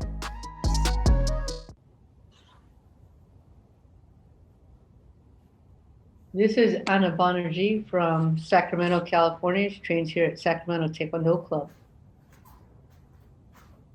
It looks like this might be a garage, but this is like the nicest garage I think I've ever seen.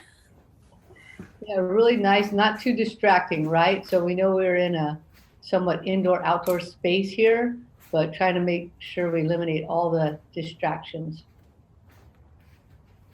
She's off to a good start, has a good reach on the side kicks.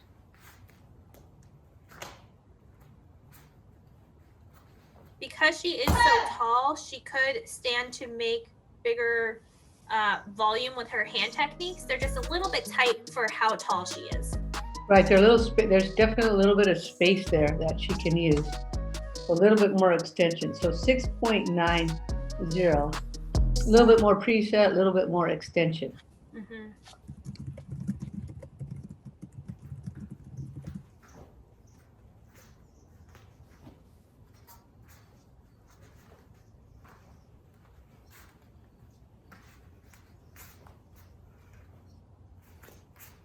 Good fundamentals on the side kicks. The front kicks are definitely, I think, the highlight for me.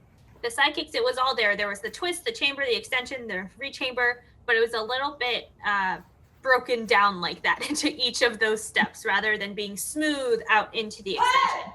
But the fundamentals are all there, so just needs to kind of work on smoothing the things out. Right, I think a lot of students at this belt rank are trying to work on their kicks, deconstruct them, put them back together again, especially as they're rolling. She gets a good score, 6.93.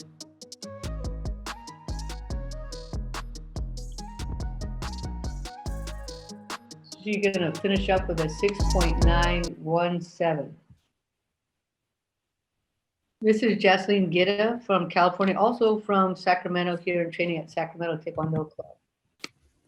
When she was at Summer of Poomsae, she actually did her Poomsae outdoors in a very small space. So it's nice to see that she has some indoor space too, especially in the wintertime, because it is so cold here in California. It's all the way down to 65, 70 degrees or so. That's like hotter than the hottest day I'll have in the past month. Frigid temperatures out here. It's nice to see here in the living room. She does need to stay a little bit lower and cleaner in some of those transitions, but a good job working through. She gets a 6.43.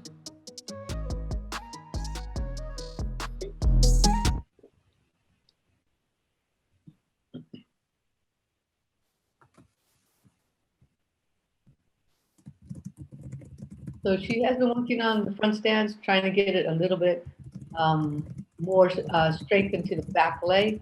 So it's nice to see that's coming along.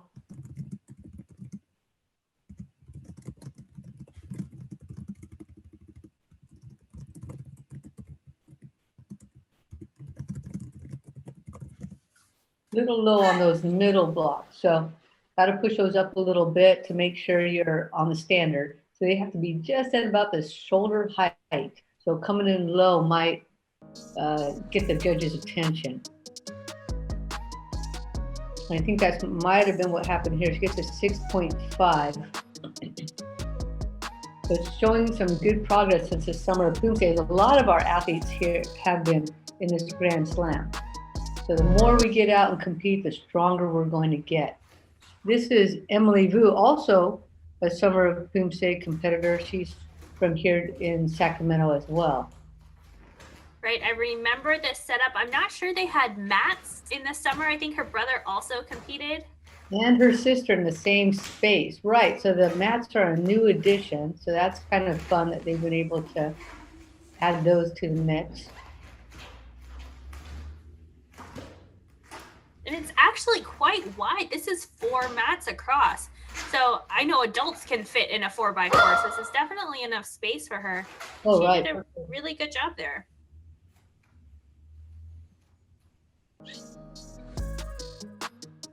We have that Citron comparison, right? The Citron can do it in their space. Anybody can.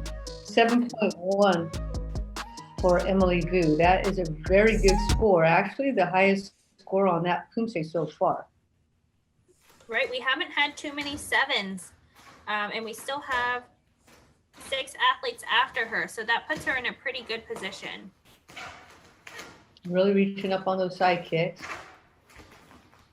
And Coach Brand, a lot of these athletes in this red belt cadet female division are actually your students. You have a whole bunch of them.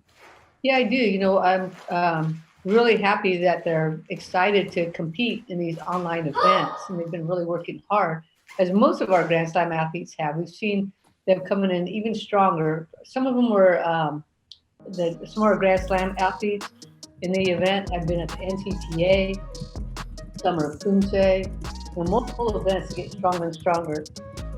She gets 7.23. So the message is always, hey, you might have a good day, you might have a bad day in a tournament, but let's go do the next one. She finishes with a 7.167.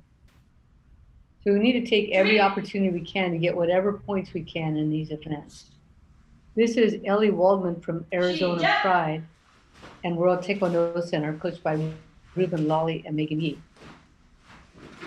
Right, especially as you're trying to, be number 1 in your division, those ranking points, consistency across a lot of tournaments is how you're going to get there. If you just do one tournament in a year and you win first place, that's not going to get you enough points.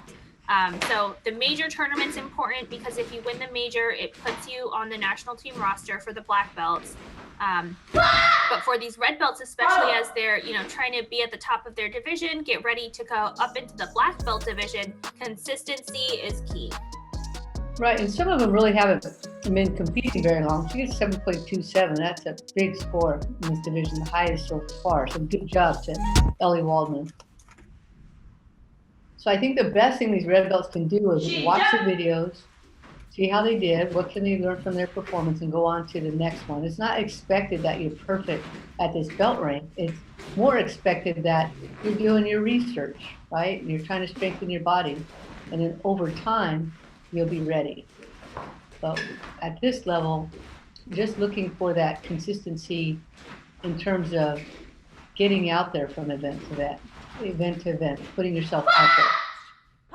Right, and especially at red belt, a lot of young kids will drop out of Taekwondo or martial arts when they get their black belt. They don't continue.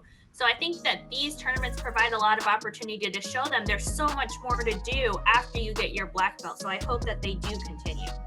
The big score now in the lead, Ellie Waldman.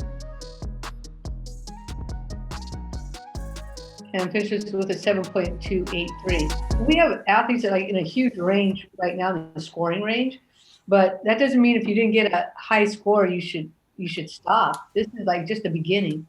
This is Kara Polito, also from Sacramento, working with us here at Sacramento Taekwondo.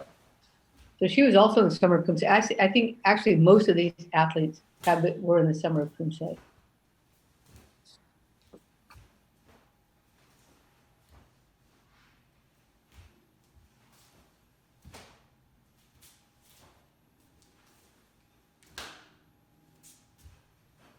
we're seeing here on those side kicks with that back fist, the arm should be parallel to the leg, something that I think we don't really think about as we just kind of throw the arm as we're kicking, but you do, especially here for Kara, she wants to bring that arm up just a little bit higher. Yeah, very common thing. To kind of swing it up and not think about it. It Right. seems like it's a funny, awkward position to be in. Yeah, a lot of us concentrate on the kick too much and then don't think about the importance of that hand.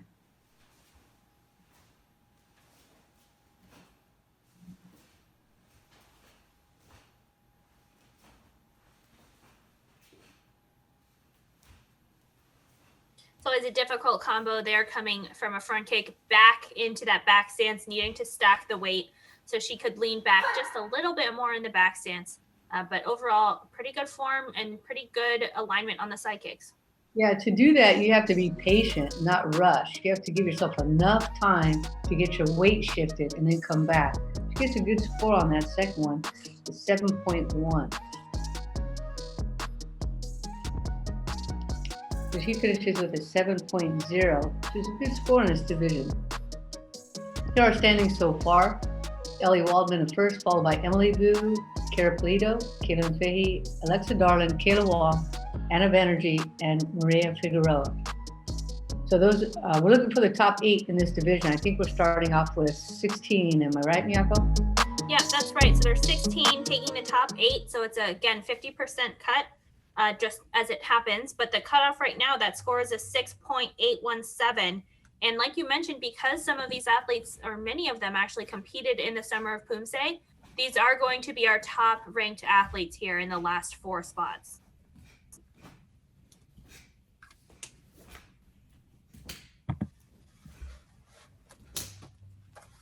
This is Ria Janardhan, also from Sacramento Taekwondo.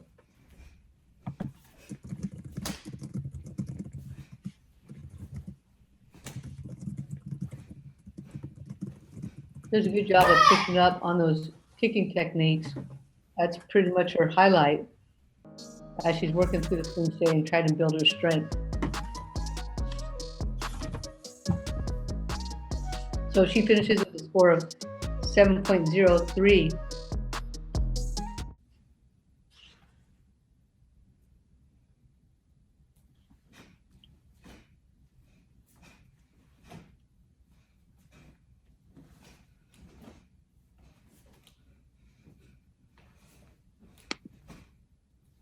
These red belts really trying to align their side kicks.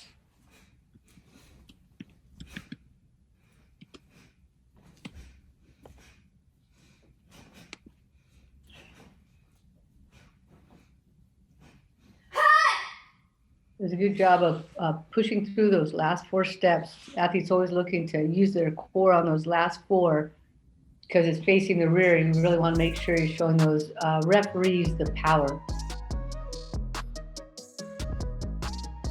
So she gets a 7.07 on that second form.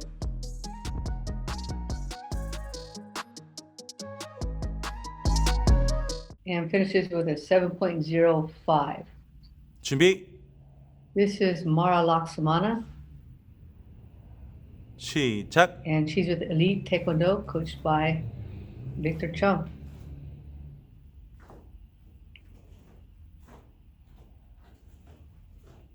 Really pushing up with those front kicks.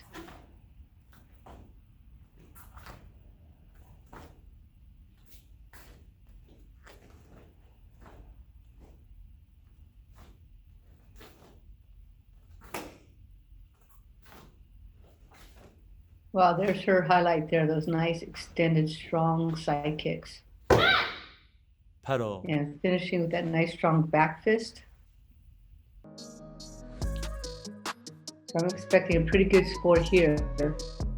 Yep, 7.27, so a high score so far. Actually tied with the highest score so far by Ellie Waldman in that same form.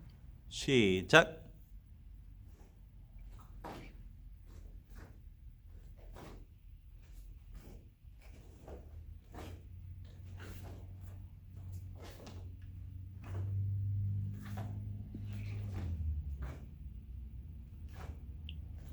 Well, that height on those kicks really being highlighted here. She's nice and tall, has a long body type, so she's really able to show that off. And then in addition to that, really trying to add 바로 some volume to the hand technique. 차렷 견해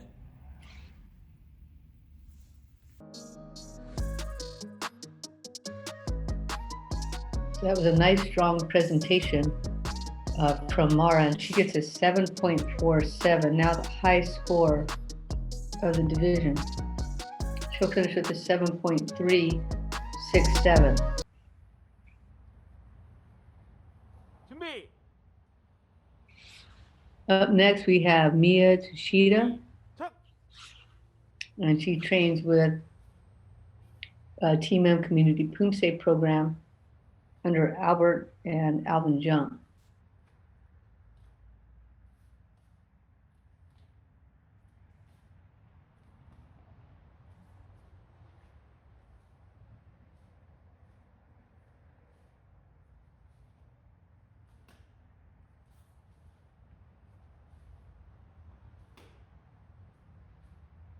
She has really nice transitions, knows how to shift her weight, and looking clean through take a go job.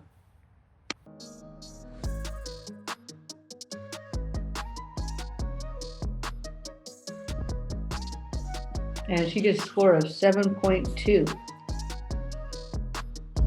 So definitely on the higher end of the scores that we've gotten in the division so far. 시작.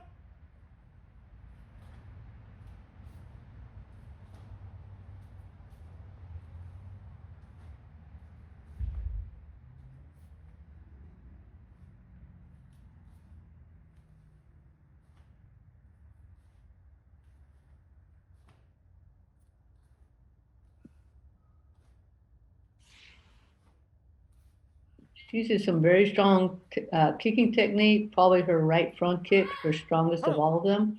And then she finishes up with some really good, clean, powerful hand technique. 차렷 정면. So that's Miyu Tsushita from California.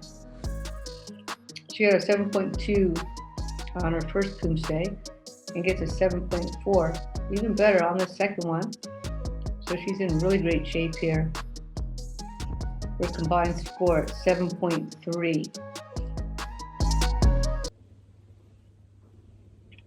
Up next is Emily Do, and this is our last competitor of the division. She's training here in Sacramento at Sacramento Taekwondo Club.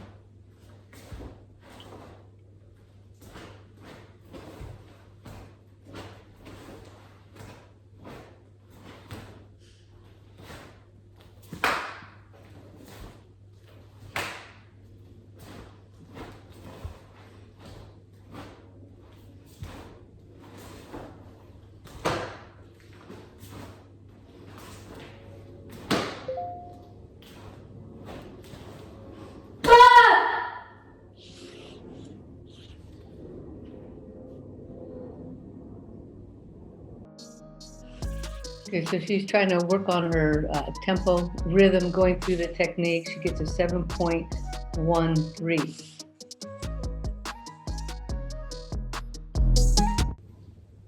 So that's probably somewhere in the top 5 or 6 scores, but we still have strong leaders in the last 2 performers.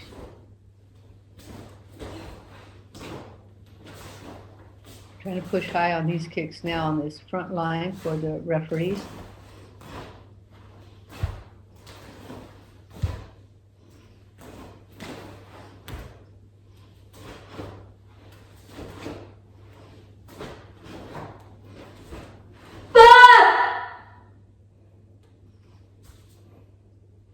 A nice finish for Emily Do. So she got a 7.13 for the first Poomsae. And as we're looking for the top 8 in the division, she's going to have to pull in a pretty good score here. And she does boost her score up a bit with a 7.37. I think that's maybe the 3rd highest score in that form. So she finishes with a 7.250. And here are the standings now in the cadet female red belt semifinals. Marla Samanin first, followed by Mia Tuchita, Ellie Waldman, Emily Doe, Emily Vu, Ria Janardin, Kara Polito, and Kaylin Fahey. Those are our top 8. Those are the ones going to the final round. We had a really nice, strong division. All these athletes are very good, but at red belt, we just got to keep going, keep learning, keep watching, then train some more, and some more after that, and then enter into the next tournament.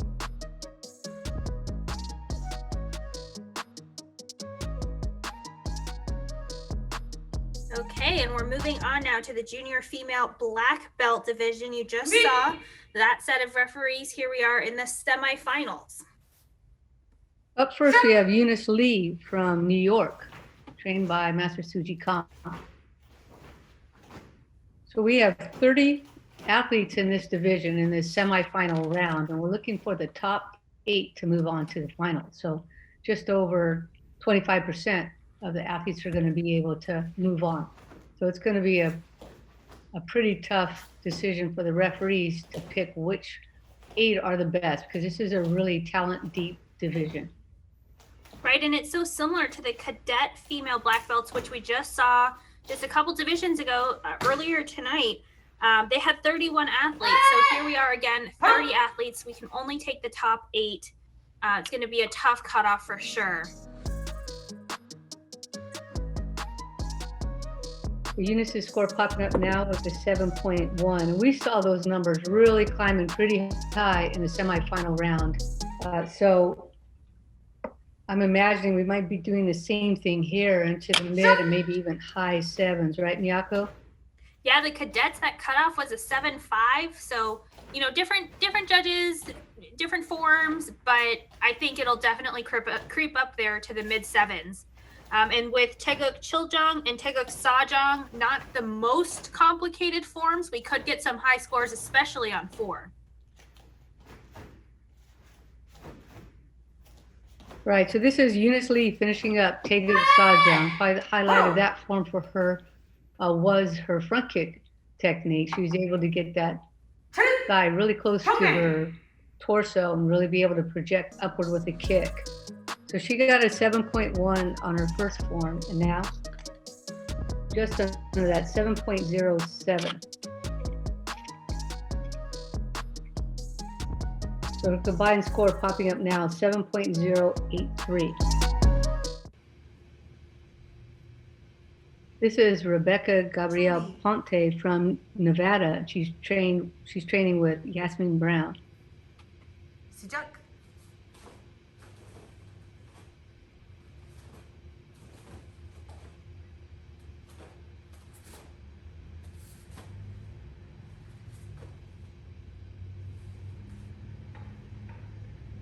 She did a really great job on that tiger stance of having the ball of the foot bent, but when she did the front stances, her toes were pointed. So that same kind of shape of the ball of the foot that you have in your tiger stance is kind of the shape that you want your foot to be in the air on front kicks.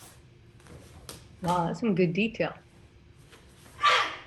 That is for people who are really looking for that every single rock turned to make sure that they're getting every piece of it. And she gets a 7.07. But it makes sense how you put it. That was a good comparison.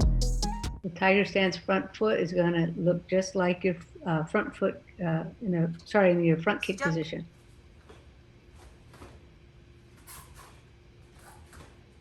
I think after watching all of, hours and hours of all these Poomsae, I'm trying to come up with new creative ways to look at these things, and she has a great side kick. Right, that was really well aligned. And those kicks, good reach on those kicks. Wow, this has got to be her Poomsae. Being really careful, very intentional. Little more connection would probably help her rhythm a bit. But boy, she was very accurate on that form. So that was Rebecca Ponte from Nevada under Yasmin Brown. So she had a 7.07 on her first form, and then now 7.4. Yeah, that is a really good form for her. So she's going to finish with a 7.233. Hey, you mentioned we've been watching a lot of Poomsae. I think we calculated in our heads anyway. We think it's around 1,000 with the Summer Poomsae and this one. And did we do the NCTA? No, we didn't, but we competed in it, right? Right, we competed. We watched those divisions as well. I did some commentary on it. So yeah, there's just so many Poomsae hours and hours that we can go back and watch that I think just really can help you. If you need a repertoire Poomsae, go check it out because there's a lot here now. Right. This is Jenna Doe from Virginia. She trains, I'm guessing, with her family member. That's her Hanjin Doe. Right. So I don't think Poomsae folks can complain at all about the amount of opportunities they have to develop. And more importantly, to do their research, explore, and be able to really benefit by watching other athletes. This is something we've never been able to do before. We have so many athletes right at our fingertips, 7.1. So much information. All you need is a keyboard and some fingers, and you can learn so much. So she scores a 7.1 for Taeguk Chiljang. And I've seen Jenna over the past few years. Her dad was a team leader on one of the collegiate teams a few years ago. Lives somewhat near me out in Virginia. So I've seen her kind of grow up through the cadet division now into the juniors. And she's just really developed into a good Poomsae athlete. Nice clean front kicks there. And we see her really trying to generate some power from the core and hips here.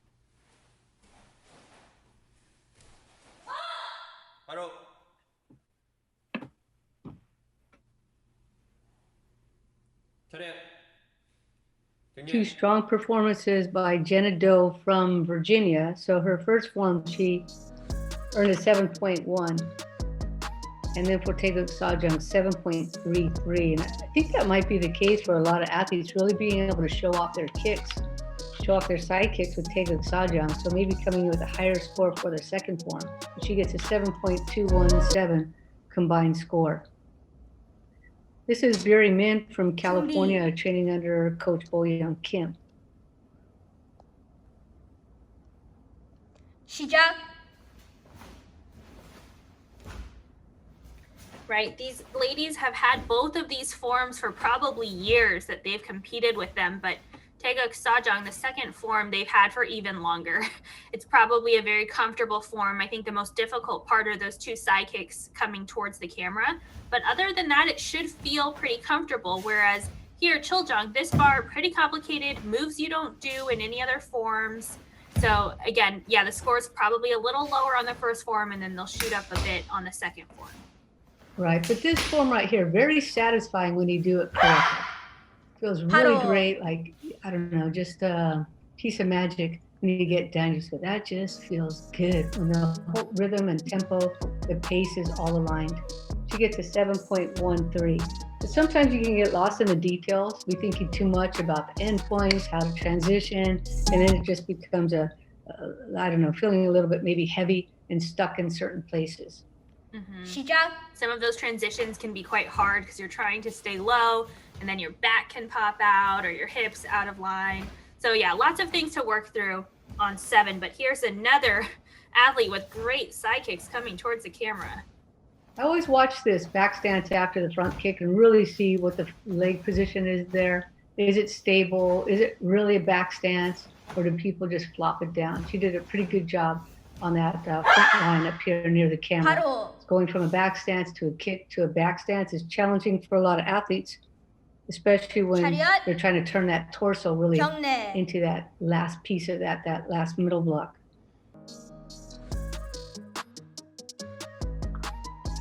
So she gets a, look at that, nice bump from a 7.13 to a 7.43.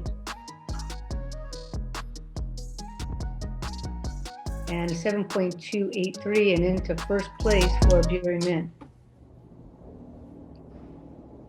This is Sarah Buffett. Wow, I'm sorry. Can you do that better? I don't think so. I've read this name so many times and I'm just not sure. It's not even that hard. I'm sorry. She's from Connecticut, training with Master Gunsu Kim and Kwon Jung Ha. She probably has a lot of people murder her last name. I know, with somebody with a name that gets murdered a lot, we are sorry. Reskonsky. I know people murder my last name is Brand, so I'm sure if that's the case, she must have it much harder. She's taking a pretty careful tempo here. I think she could continue to work on the connections and get a little bit more speed on some of the moves.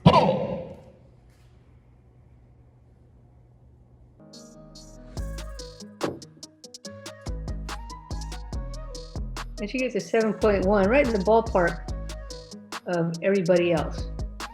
First one, everyone's getting 707 to a 713, so she's right in there. Yeah, pretty tight scores here for the first 5 on the first form, a little bit more of a spread on the second form. Well, she's got a little separation between her thumb on that spear hand and her hand. Got to make sure you tuck in that thumb. I see it.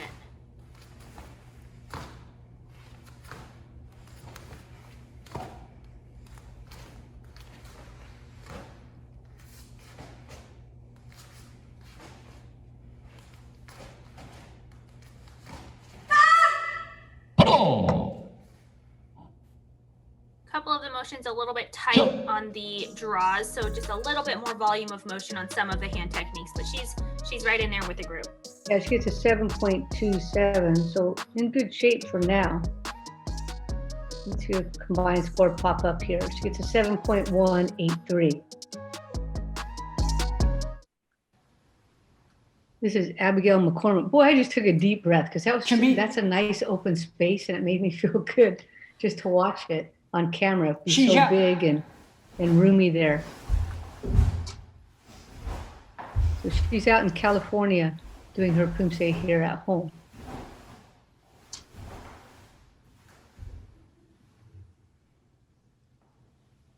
At first, I was worried she might run out of space at this top bar, but I actually think it's quite wide. She has plenty of room. Yeah, she could extend those stances, though. They're just a little short. Yes, I wonder what's off to that left edge of the camera. I wonder if it's a set of steps. And it'd be cool if she was super close to those and almost falling off so she could show how clean she worked and she was nowhere near it. It'd be fun. She gets 6.97. So maybe some of the little detail work you mentioned with the stances. Yeah, quite a spread there actually on the accuracy, a 2.8 all the way up to a 3.4 from one judge. So it's just, I think, probably a couple of the judges taking a few more deductions. But well, Vivian Kim was able to raise her score by 0.3. So if Abigail can do the same thing, she'll be more in the ballpark to stay in for the finals. We'll have to see. Those side kicks look pretty good. And the front kicks got great height.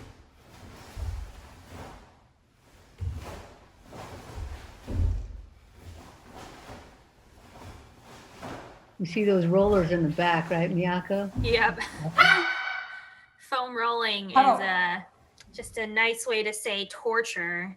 Yeah. It's so painful, but it really does do a lot of good work. You know, when somebody says foam roller, it seems so soft and nice and inviting. And it's like, oh, my IT band. What's happening there? Runner's best friend. So 7.3 for Abigail McCormick. See, so she did give herself a little bit of a boost. That's very helpful. Ends up with a 7.133.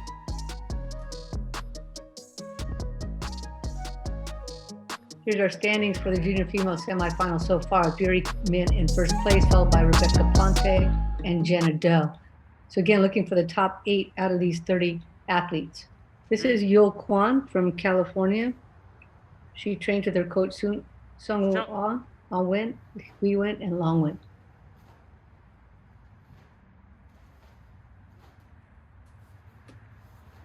And you mentioned running. I know that in I think Summer Poomsae episode, you mentioned that you run quite long distances, at least for me, in the like 5 to 7 mile range, and you can do it in a mask, and that was so impressive to me because I'm just trying to get started on my running.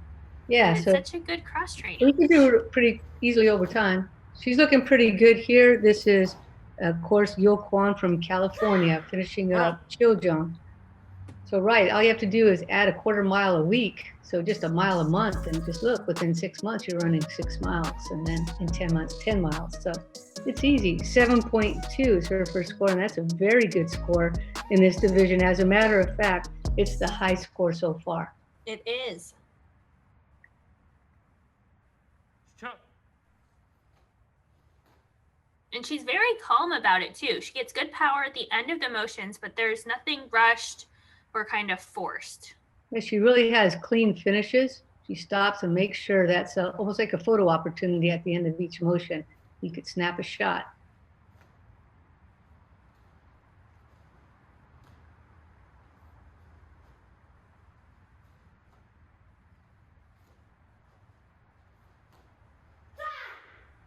Well, good job to Yo Kwan. So in the lead after the first form. And most of our athletes have been able to boost up their score in Taeguk Sajang.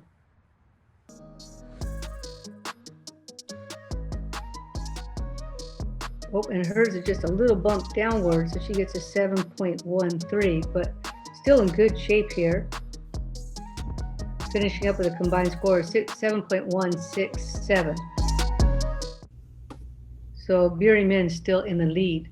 This is Christina Threkeld from Southern California. She trains with her coach, Jung-Kyu Kim.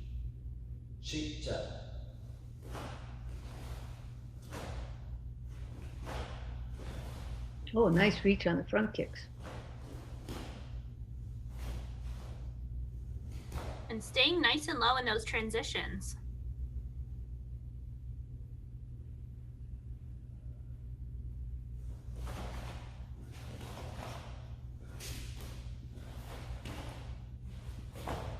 So you were talking on an earlier episode about the fit of the uniform. So with this Adidas uniform style, you can really see the shape of the stances quite clearly because the pant leg is tapered more than a baggy style.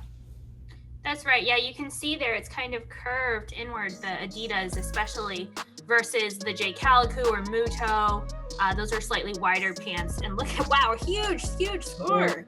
7.63, that is really big. So you can see the shape of everything, so that really helped her. Tusa is another brand of pants that are more kind of tapered. But I actually found my thighs are so muscular that I can't kick as high as I actually can because it gets too tight. So it's definitely worth trying different uniforms out, but they are different. Wow, strong Poomsae people problems, I guess. Just so muscular. Just so muscular. My pant selection carefully. That's hilarious. So those of us on the U.S. team, we're sponsored by J. Calico, so we all wear J. Calico brand. They're very comfortable, very nice uniform for all of us. So thanks again to J. Calico for your support.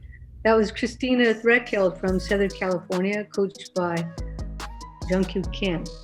Wow, look at this, 7.73. Wow. And I think you meant South Carolina. Oh no, okay, South Carolina. That sounds better. Because the whole time I'm thinking, I haven't seen this school before. Right. School? Oh, no wonder, it's across the country. 준비. Okay, Christina Threkeld from Southern Carolina. My apologies. This is Samantha Valdez from California, training with her coach, Boyun Kim.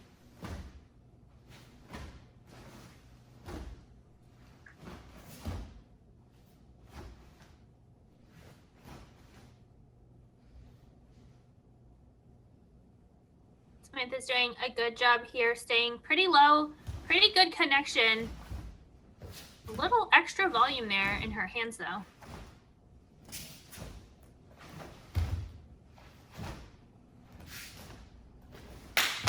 Yeah, when she first started, I noticed just a bit of tension, but as she's going through it, it seems like she's relaxing a little bit more, feeling a little bit more comfortable once she got her rhythm. And it could be one of those things she's recording, right? And it's like maybe the one right before this, she was had to be very thoughtful about what she wanted to do. And then as she started to do it worked out really well for her. She got a 7.5.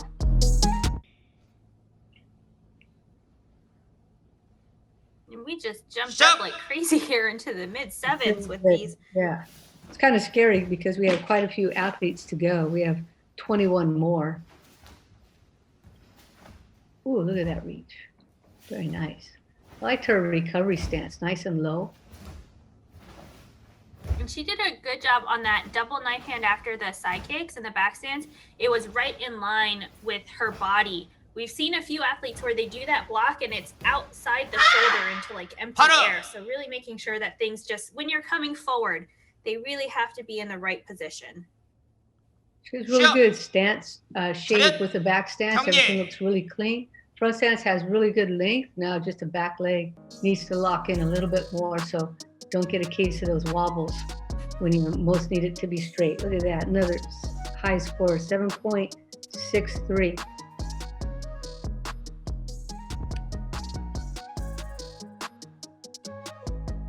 And she finishes with a 7.567. 준비. This is Destiny Nadarse from New Jersey, coached by Suji Kang. Wow. Nice height.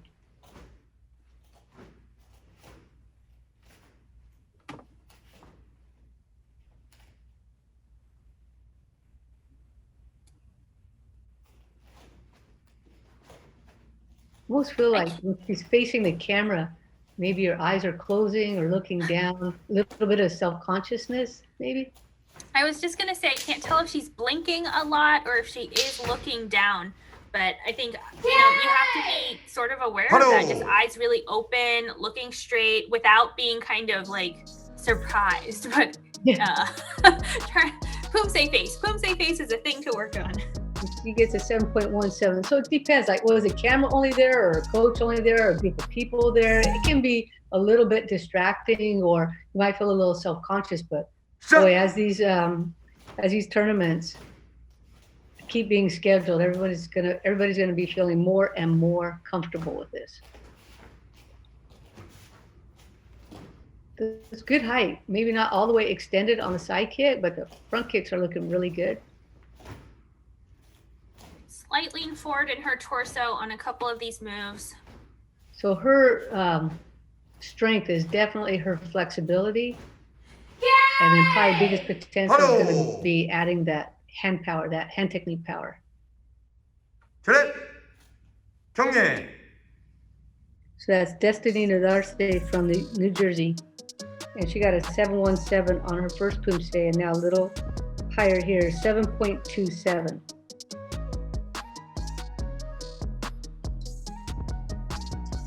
So she's going to finish with a 7.217. This is Alana Kim from Virginia. And she trains under her coach, Dennis Kim.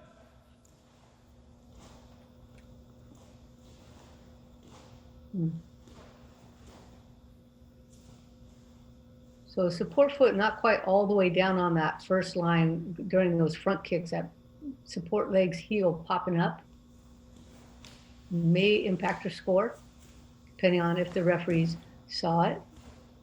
And see the heel popping up there on the transitions. She also has a bit of shoulder shrugging throughout the whole form, really. So relaxing the upper body, maybe relaxing the whole body.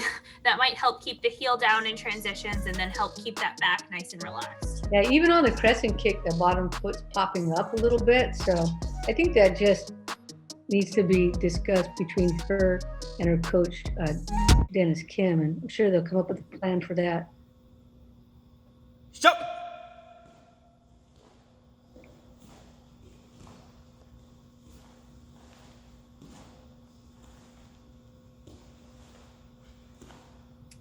How are those, Miyako? You're always big to talk about the alignment of those side kicks. So there was a slight pike, right? So her torso is just a little bit forward, but it also looked like maybe on the second one, she was kicking almost behind her just a little bit. Hello. I could see your face as you were thinking it through. Well, it's hard. That's hard to lean forward and get the kick behind you to recover, which she actually did and landed it really well. You might think it's a good idea to throw it that way because maybe it feels more comfortable, but getting it back, that's really hard. She did get a higher score on that form, like many of the athletes in the division. So she went from a 7.13 to a 7.3 and now finishes with a 7.217, just like the athlete before her, Destiny Darcy, and also the same as Jenna Doe, I think. So this is Jamie Agaluz from Michigan. She's coached by Master Vincent Viena. I love this space. We don't get a ton of home videos. So many people are in dojang. So I appreciate when we get to see home spaces. Yeah, we sure got a lot of those in summer at Poomsae. I almost prefer them because it tells us a little bit more about the athlete and the parents too, so willing to support their son or daughter by changing every single thing in the house. Right. Bro.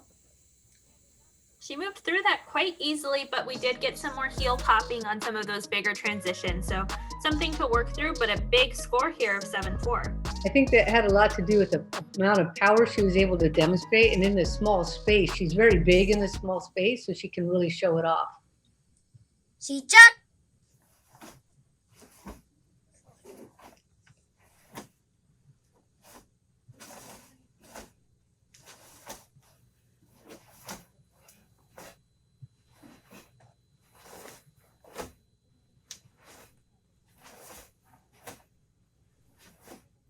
Yeah, really strong. And I think the camera might be tilted up just a little bit toward the ceiling.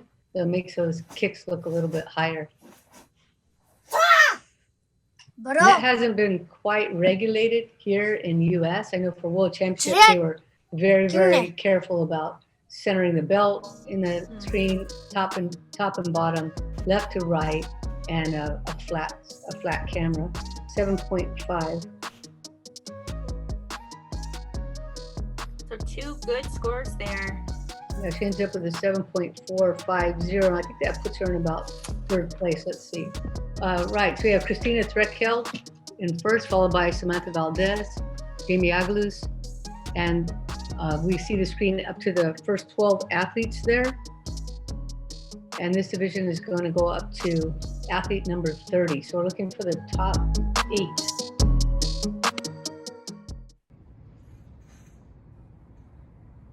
준비. This is Ellie Yu from New York, coached by 시작. Andrew Oh.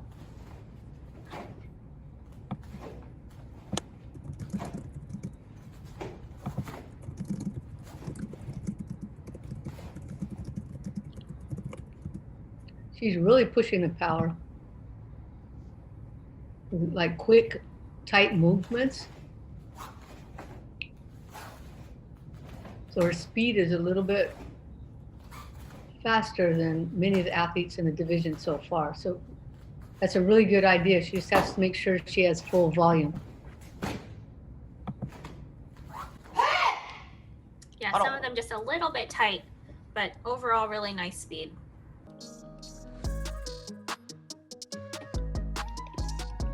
And she gets a big 7.4. That's huge.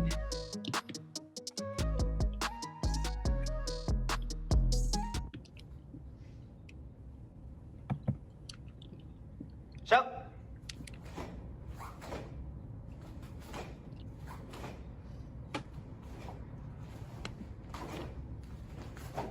Oh. That was so interesting. So she piked, which is of course the first thing I see, but her kicks were so fast and punchy, the front kicks too, where they just extend and they have such a good snap and power. You're almost distracted by the body being a little out of alignment. I think for the most part, that's her strategy, like really quick, fast handwork and kicking technique. 시작. That's Ellie Yu from New York, coached by Andrew Oh. And she gets a big 7.53.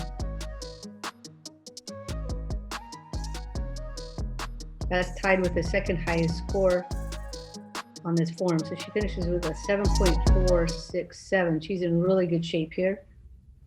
This is Yuan Zhang from Alabama, coached by her father, Sungak Zhang. 시작.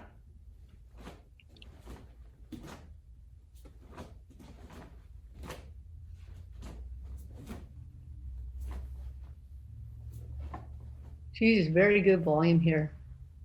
She has nice long limbs. And she really uses them to her advantage to show a lot of volume.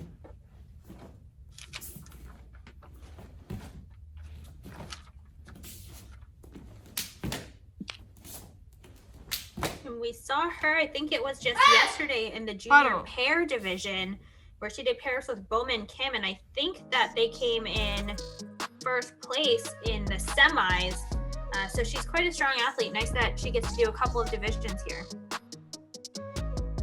Yeah, that pair division was really strong. There were many good pairs in it, and well worth taking a moment or two to review all of them again. She got a 7.33, so in good shape here going into Saja.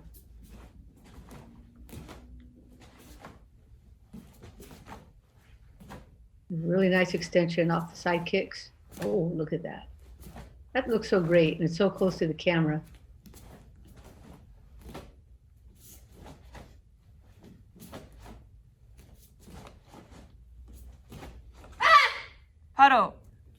Yeah, this is a really good job. The kicks are definitely a highlight for her. I think she'll continue to develop her power on the hand techniques over the coming years, but kicks were just really nice, so effortless and high.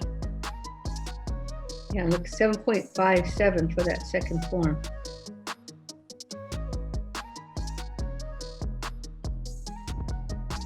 And finishes with a 7.450, so now tied up with Jamie Agalus. This is Marilee Ganter from Connecticut, trained by Master Henry Kim and Gunji Kim.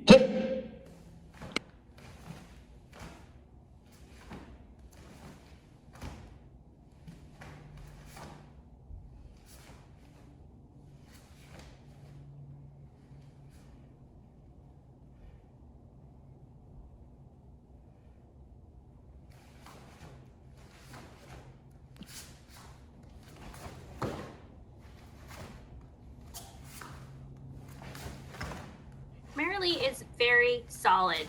I'm just watching the first half, like kind of seeing if she equal on both sides. The front kicks were good, but it's sort of even tempoed. So there wasn't anything that kind of popped and went, wow, like that was so exciting. But overall, it's just super solid. So I bet she's a really great pairs or team partner. Oh, that's a good point. So she had 7.33 for her first form. You can see why she had the number 10 seed spot going into this event, because she was very strong and consistent.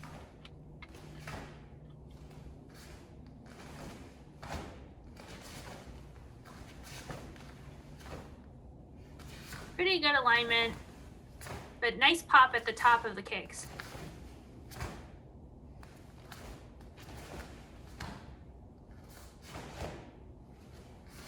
Yeah, I think the contrast here on the hand technique is like maybe something that will be next for her to explore. So that's Marilee Ganter from Connecticut. She got 7.33 for her first Poomsae and a big 7.53 for the second. That's the same score that LEU got for that same Poomsae. So she finishes with a 7.433. This is Claire Yi from California. She's from Just Taekwondo, coached by Master Justin Wang.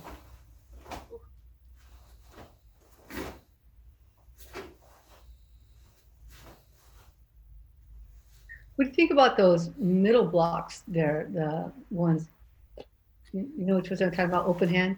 Yeah, she had a really good hand position angle-wise. A lot of people will do that and it kind of comes around with the fingers pointing sideways. But I think her hand position, the fingers were all the way up to the ceiling. So that was good. You have to really bend that wrist to get that angle. Follow. So that's Claire Yi from Southern California, coached by Master Justin Wang, and she too gets 7.33, just like the two athletes right before her, Yuan Zhang and Marilee Ganter. So Taegu Sajan is becoming very important. Right, we're getting so many forms really stacking the scores quite near each other from the athletes.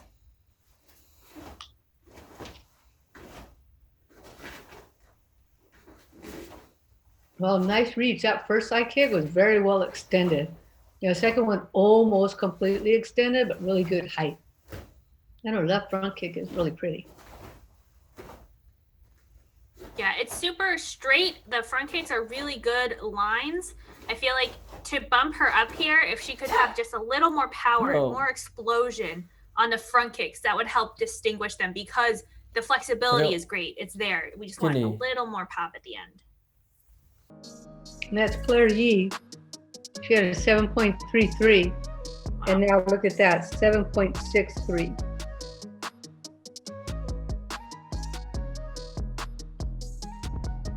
She finishes with a 7.483. So she's really put herself in a strong position ahead of the 7s, the 7-1s, the 7-2s. That 7-4 is becoming more common now in the division scores. This is Allison Chen from California. And she really just fits in this space perfectly. There's very little extra room, but she was able to do all of her forms in the summer of Poomsae. And we'll see here on 7 at this top bar, she fits on the mats. Yeah, just right. I think this is a really nice space because it makes her the most important thing. The walls are pretty close in on the left and right, and back walls and so far back that she kind of is blurry back there. She's like front and center and super important in the shot. So this is a really good space.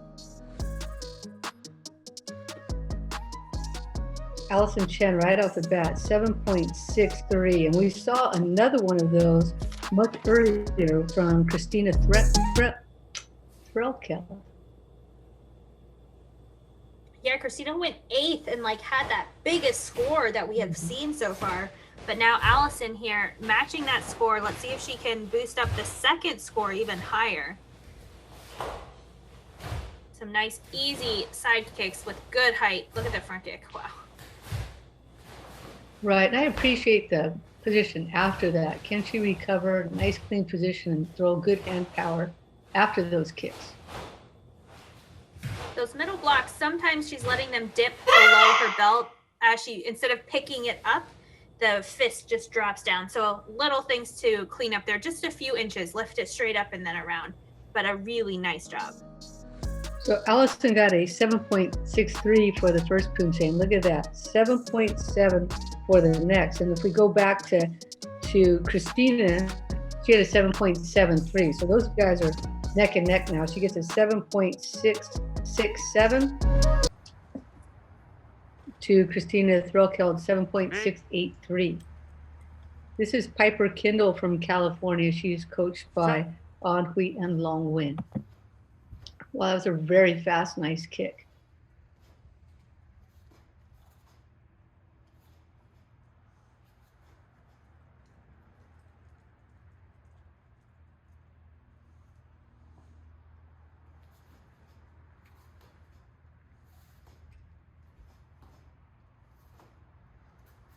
Good, stay nice and low in those transitions.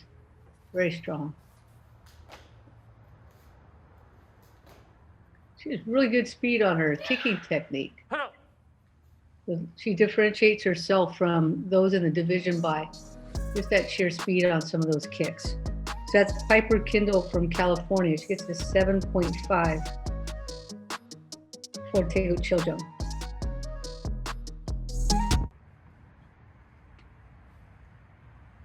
And Coach Brand, this is the last individual semifinal division that we have in this Grand Slam, because to our next division, which is the last one for this episode, is the cadet pair semis, but that's of course 2 people. So these are the last individuals we'll see before we get to go into the finals.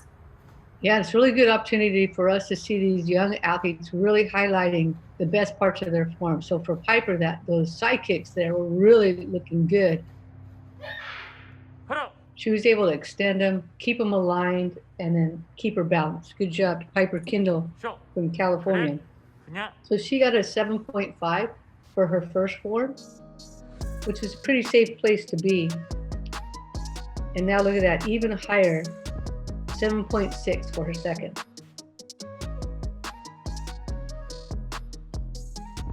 So she finishes with a 7.550.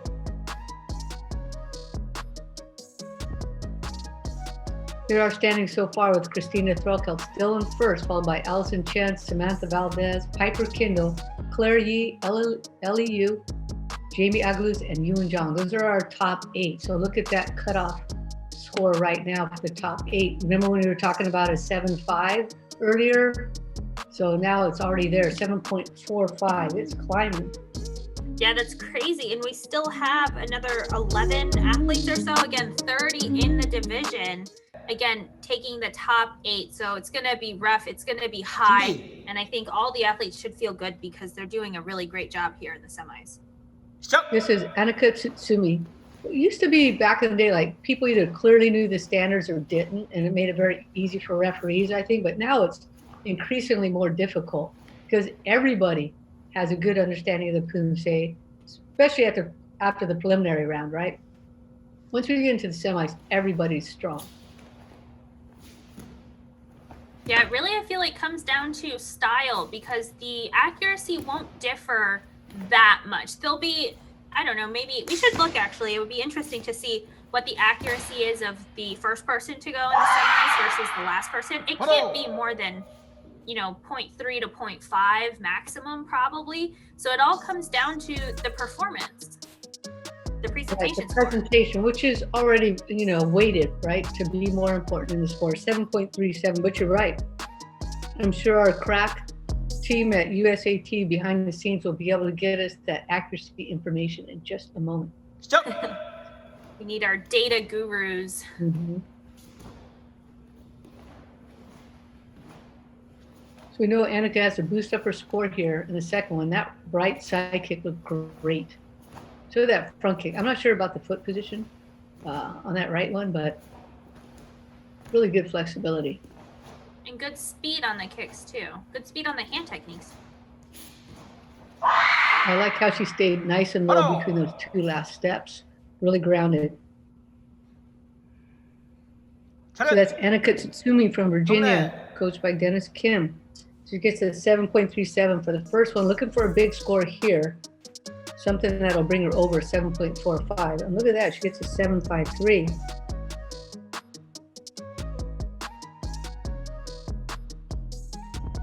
And her total is 7.45. Look at that. Her family's like, what? What is going on? Okay, this is Grace Ryu from California. She trains at Eagle Taekwondo under Master Jung Jin.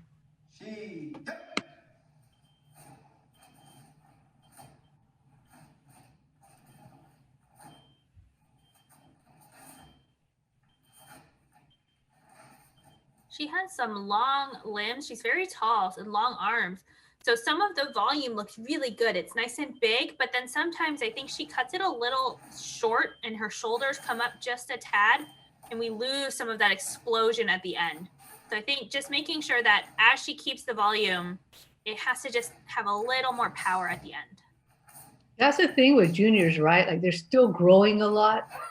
Between cadet and senior, there's just so much happening with their growth pattern. So their legs are getting longer and their arms, but their balance has to be adjusted. Their volume has to be adjusted. So she gets to 7.33, very popular score for the first form in this division. Since Yuan Zhang had that same score, Marilee Ganter and Claire Yi.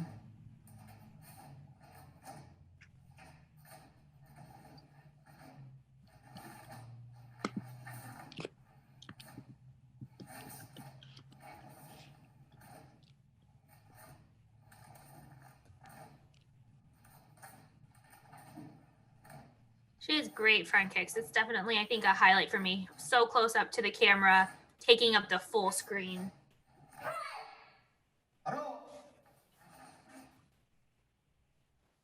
I think this form definitely stronger for her. So 7.33, she felt like more at home.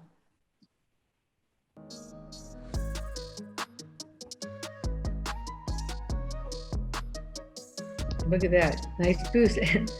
Gets the same score as the athlete before her, 7.53, the same as Annika Tsutsumi. And she ends up with it just missing 7.4. Was that 7.435? 7433. 7.433. This is Charlene Wong from California. And she's trained by her coaches An Hui and Long Win.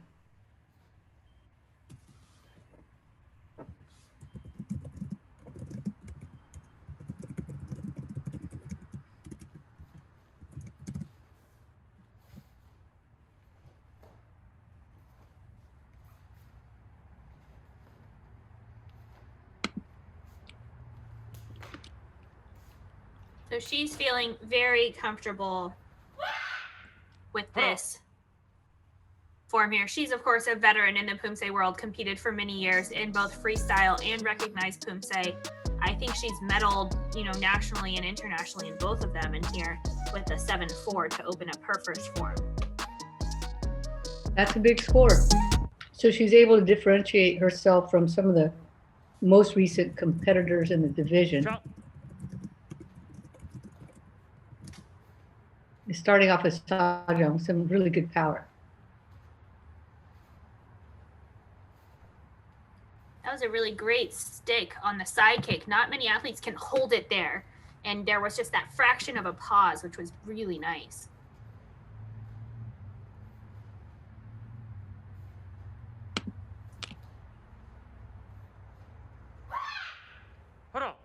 Okay, so she's got to beat a 7.45. So she's going to need a higher score than her first one of 7.4. Let's see how she does. She came in with the number 11 seed in the event. So a nice strong spot. And she does. She gets a higher score, 7.57. And let's see what happens when we combine the score, 7.483. Just over right now, so she's safe for now. Good job to Charlene Duong. This is Elaine Su from California, coached by Zhang Jian.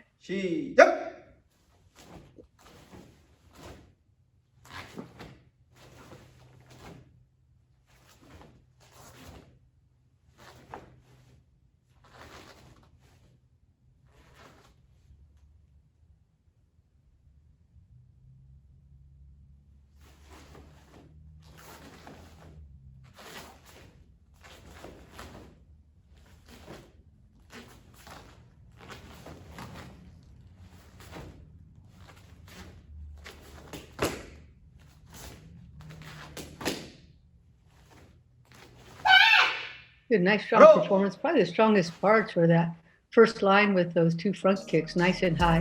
And then that last line, that nice popping kind of kicking technique, really quick and sharp. So she ends up with a 7.37. And she, like many of the athletes, have to boost their score in their second form.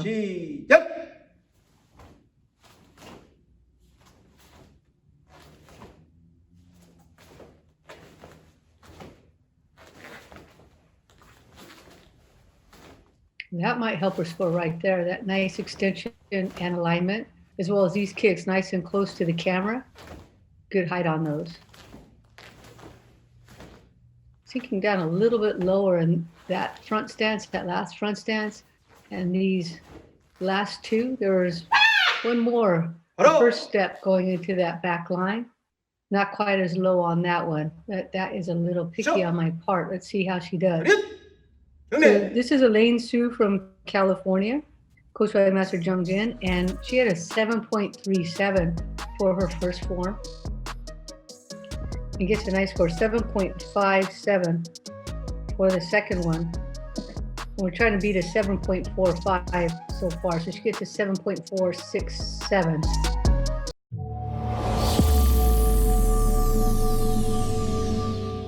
Hey, USA Taekwondo family, it is your Minister of Information, Sherman Nelson, and I'm here with you, one half of the Chopping It Up Heights homeboys. I'm here with Vivian Vo. Vivian, how are you today? Good, sir. How are you? I'm doing okay. Listen, I would like to get to know you, like to get some information about you. So tell me, where are you from? I'm from Atlanta, Georgia. Uh-oh. The Dirty South. Okay. How long have you been doing Taekwondo? I've been doing it for about 5 years, but I only started competing around like 3 or 4 years ago. Okay. All right. What belt are you? I'm a black belt, sir. All right. What dojo do you train in? I train at Gwangju Martial Arts Institute. Okay. Oh, you train at the Institute. Oh, that's fancy. What's your favorite thing about Taekwondo? What do you like about Taekwondo the most? Enjoy competing and meeting a lot of different people around like the US and all that. Okay, that's cool. Which do you like more? Real in-person competition or online competition? In person.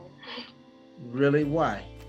Because I get to see all the competitors, even though that makes me a little nervous, but it's really a cool experience to see all the competitors and I can learn from them and all that. Okay, I'll let you in on a little secret. We like in-person tournaments too, because we get to see you guys, we get to see each other, and that the energy you get the energy from people when you're in the same room with them. So I get it. What's your favorite Poomsae? I like all of them, but if I had to pick, Taeguk 6 and Taeguk 7. I actually think nobody has ever chosen anything but Taeguk 6 and Taeguk 7. Taeguk 6 because it's the first time we don't have to do side kicks and we get to do roundhouse kick. Taeguk 7 has a circular block. How can you not like those? And it has cat stance. It has all this cool stuff that we had never done before. That's very cool. If you could have a superpower, what would it be and why? If I had a superpower. Teleportation. Ah, okay. Why?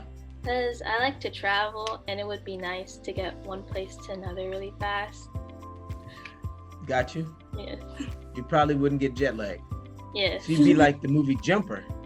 You just and you pop up in Rome and then you go to the Coliseum and then you go to Niagara Falls and you go to Brazil to the rainforest. That would be very cool. I wish you the best in your competition and have an enjoyable rest of your day. All right. All right.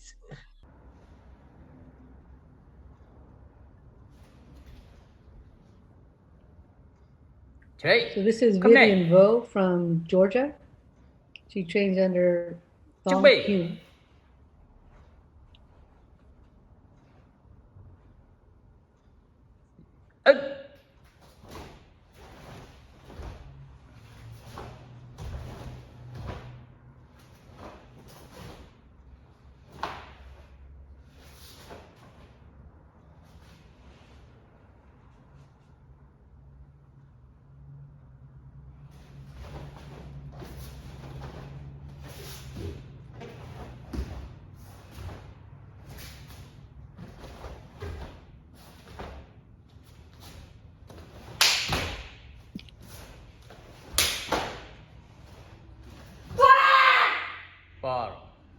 That was a very strong performance by Vivian Vo. I was just watching all throughout the performance because her power is just very, very strong.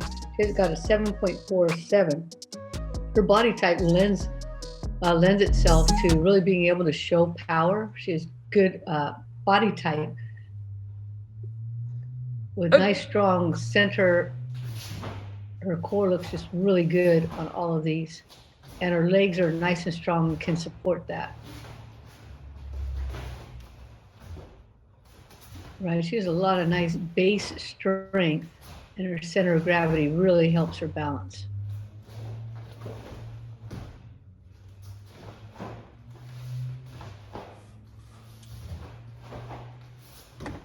Yeah, her legs are super strong.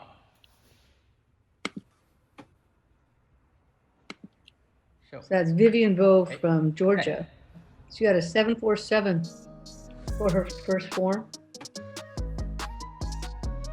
and a 7.53 for this one. So man, these scores are really just stacking up here in the mid-7 range. Right, so this cutoff's going to be a little different now. So she finishes with a 7.5. 준비. This is Victoria Sue from California. She trains at Dewangale, USA.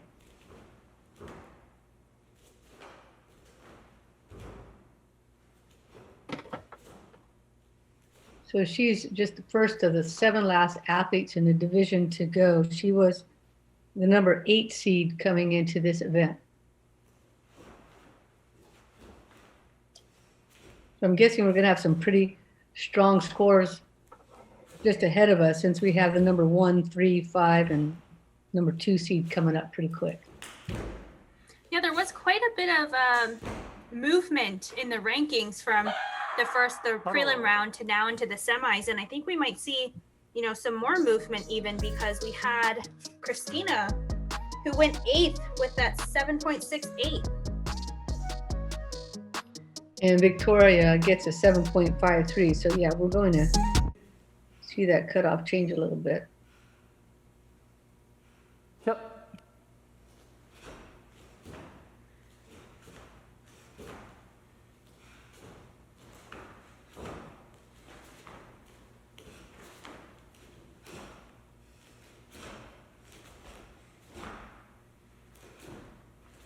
The space is very clean. It does allow us to focus on her, but it at the same time almost feels so big and open that she looks almost small in the screen. So she doesn't look like she's showing tons of power, but those last 2 punches were really good. I feel like we just lose some of it in the space on some of the, you know, middle parts of the form. Right, it's definitely her opportunity to just really bust out of that background, that white background. But look at, she has 7.7. So the referees were definitely able to pick up on what they needed to in that space. She gets a 7.617. That's going to help change things around the cutoff here. So we still have Christina Threkel, oh my goodness, still holding on to first place, followed by Allison Chen, Victoria Sue. And we're going to that top 8 spot with Charlene Duong in there now at a 7.483, off a tie with Claire Yi. So Claire just inching ahead due to the presentation score there. You can see the difference. Yeah, I think it just goes to show you how close these scores are, that 6 athletes ago when we took a look at the rankings, the cutoff was a 7.45. Now we added 6 more scores and it's a 7.48. It just went up by 0.03, and that's, you know, 6 athletes later. So it's definitely really tight here. Yeah, it's going to be a brutal cutoff for sure, because all these athletes are doing a fantastic job. This is Caitlin Marie Reclusado from California. She also is coached by Master Seng Lee. A really nice height.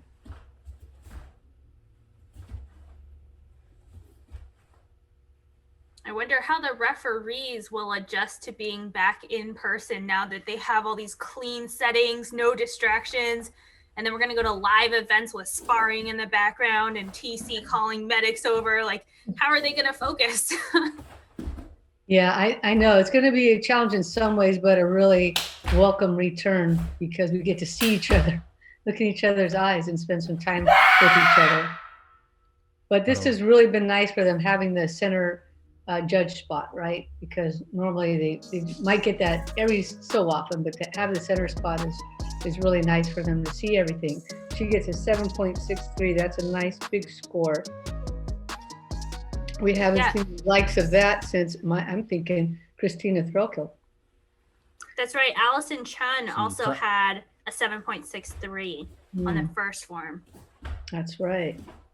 Okay, let's see if she can boost herself up, maybe into one of the top spots. Yeah, in her last form in 7, the last bar, those crescent kicks that she did, it was like clearly visible over her head. It was just so high. It was really impressive. She's really able to demonstrate the power in these short stances, these walking stances. She's able to do that. Looks really clean. So that's Caitlin Reclusado.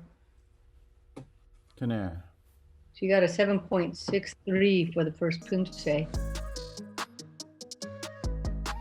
And probably pretty safe, so maybe looking for that top spot. She gets a 7.6. And she'll be high up, but still Christina Thruckhill holding on to that first spot. So she has a 7.617, which is the exact same score as the athlete before her, her teammate, Victoria Sue.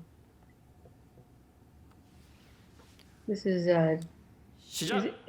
can you pronounce this for me?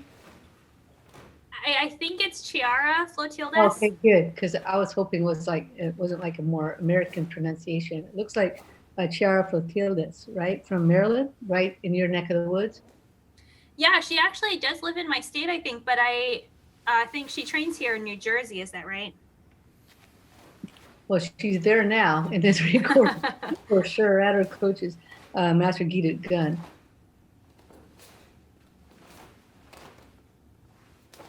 We have seen a lot of athletes with their coaches now not in the same state traveling because it's easy to Zoom across state lines now. So I think a lot of athletes are building new relationships with some top level coaches.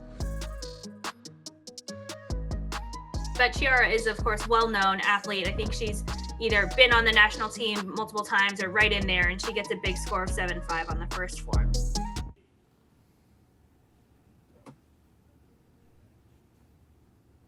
So just 4 athletes after Chiara finishes performing.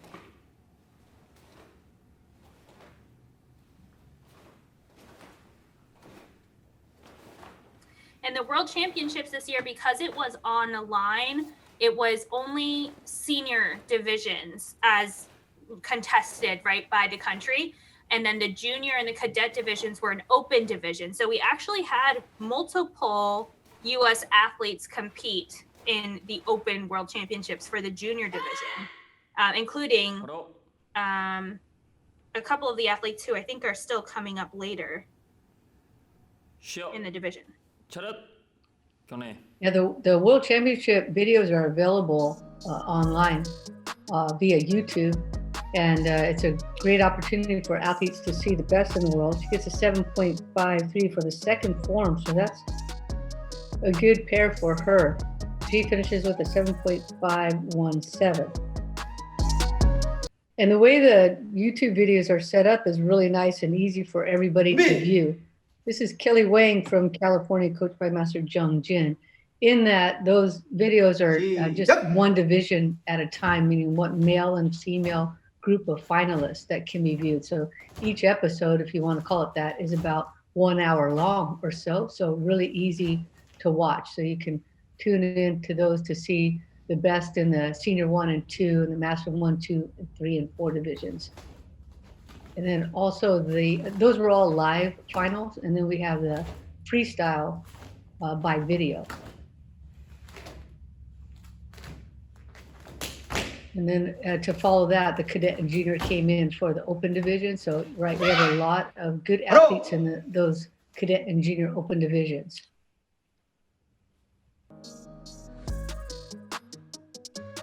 So Kelly Wayne doing a good job across the board on that one, to 7.4.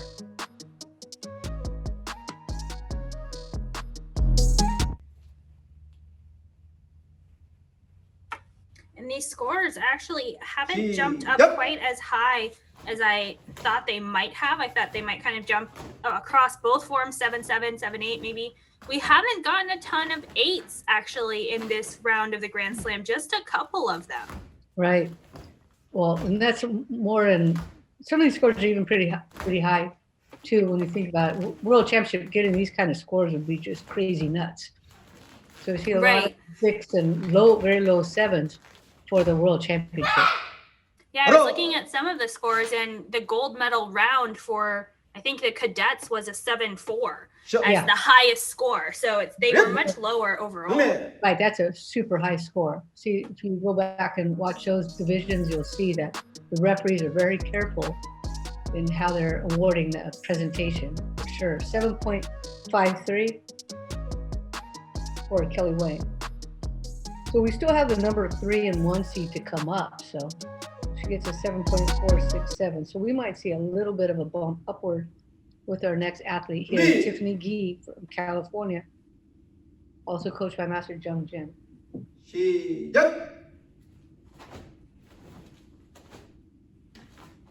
And of course, this weekend, the Pan American Championships is also happening. So this is just a Poomsae filled weekend, but it will be interesting to see how the scores differ across the Pan American region versus the World Championships versus our US judges here with the Grand Slam. She's going for a much smoother kind of movement in her transition rather than an attacking style. So see if this helps her. She's really just trying to gracefully put the form together. And as the number 3 seed coming into the event, she might be trying to use that tactic to beat her opponent. So she gets a 7.37. We've had a couple of those in this round, one by her teammate Elaine Sue, and then by Annika Tsutsumi. That's right. And Tiffany does do female team. I think she was on the national team this year for that junior team with her Eagles teammates. And I could see this tempo being really good for that team where it's predictable, but the kicks are really poppy. There are good clean pauses. But I think for individual, we just need a little bit more kind of explosion or rhythm in the tempo. You want it to be a little bit more pushing, just to differentiate yourself in the individual rounds. Right, you're so right about the difference between what works with a team or a pair and what works on the individual division. As an individual, boy, you really have to push every single thing that you have going for you in order to make a difference in a division as strong as this one. So she gets another 7.37. And so finishing with a 7.367, just under our cutoff. This is Erica So, also from California, training with the Eagles under Coach Jung Jin.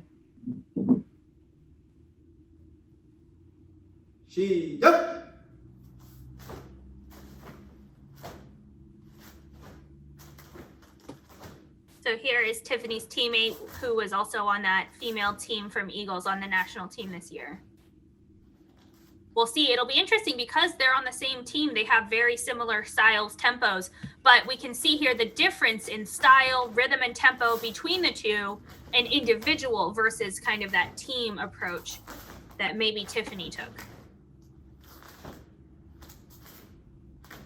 Right, subtle as it is. There's a little bit more power here in the execution.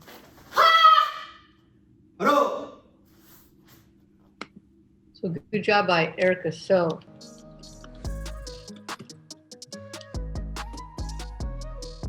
And her first score, 7.53.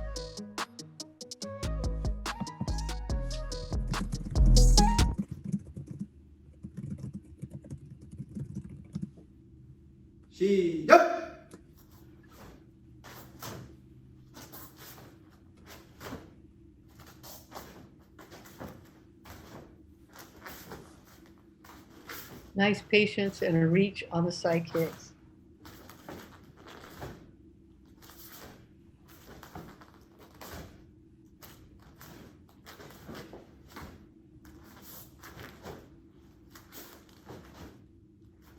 I feel like that transition is a hard one. The walking stance, and then it's a small 180 transition into another walking stance. But some athletes will not pull the foot back enough. So you're kind of almost crossed, or your feet are exactly in a line. So it's really hard to balance and then open up the core enough to get that middle block out. But Erica did a pretty good job there. Could have a little more volume on the hands, but a good example of how to do that correctly. Right. When athletes first learn that part, it's so hard for them. They feel like they go, whoa, I'm going backwards. Yeah. I have to go way over there to get to there. Seems impossible. She gets a 7.550. This is our last competitor in the division, Megan Cho from Illinois, out of iTiger, coached by Master Boyan Kim.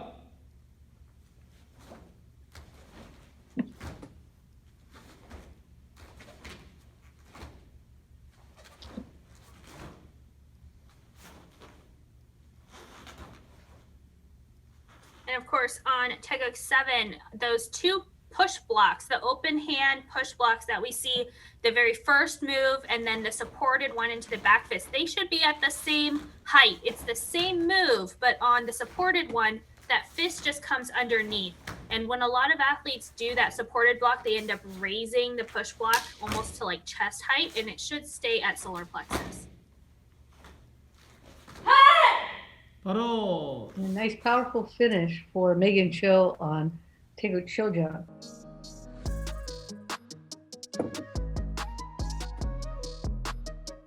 And gets a big 7.57.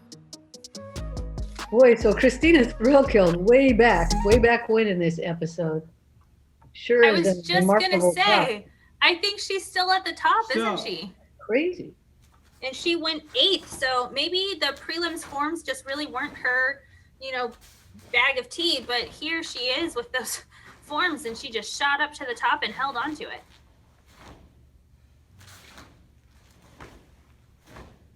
Cup of tea. That's the right saying. It's like, didn't sound right. Megan's doing a good job. She is, I think, a taller athlete here in this division. Nice long arms, getting good volume and good amount of power, but there is a little jiggle or some move of settling into some of the stances on her torso. So just cleaning the body while the hands are generating that power will help overall, but that was a good form for her. So she got a 7.57 for the first one. Oh, and another one there. So she should be in pretty darn good shape here. And she finishes with a 7.567. So we're going to see our standings here in the junior female black belt semifinal round with Christina Struckelt doing a great job of holding on to that lead, followed by Allison Chen, Caitlin Recusato, Victoria Sue, Megan Cho, Samantha Valdez, Erica So, and Piper Kindle. Those are our top 8. We're going to see them in the finals. And look at these great scores. Yeah, it's so tight. Look at that. There's 3 7.450, 3 7.467s, hand couple 7.433s. It's just so tight. These ladies all did a really good job. Right, and now it's time to get to work for some of these athletes. Maybe sit down with their coach, review some of these top athletes and find out, what is really happening here, what makes the difference, and then come up with a strategic plan that can be worked on between now and the next event, because there are so many athletes so close, right, Miyako? Yeah, you need something that really is just going to differentiate you, or maybe find your weak link in your Poomsae and then build that up so that your whole level just comes up. Exactly. Here's our referee group for the division. This is the cadet pairs, the black belt group. Up first is Kjartan Knudsen Ho and Jisoo Park out of Texas.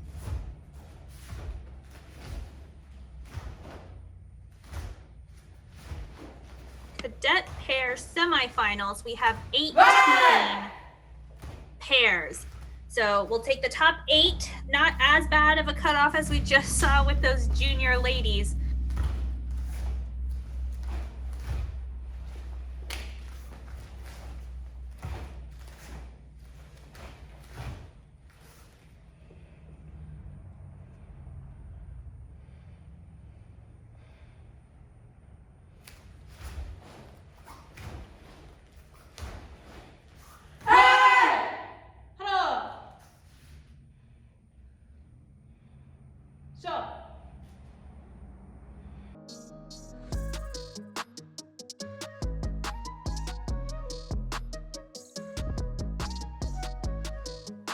So they finished with a 6.9.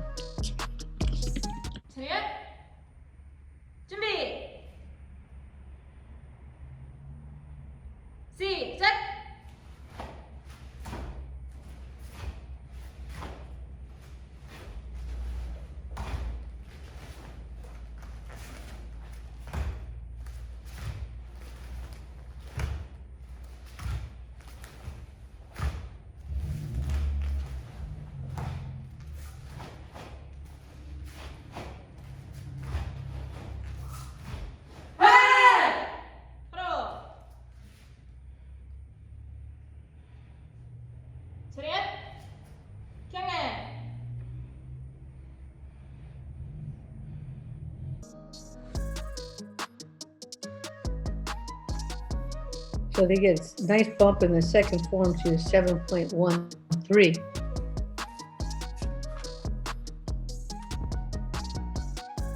And finish with a 7.017. This is Jaden Lee and Gahui Kim from Georgia. 시작.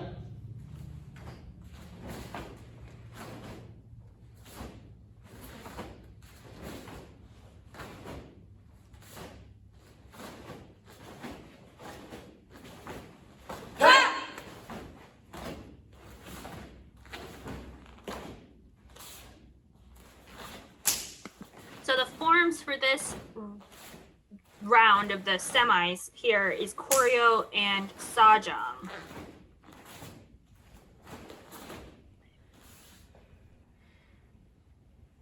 That's always a fun move. They're so close together, you can see their arms coming down really at the same time, at the same angles. Yes, they have very good sync.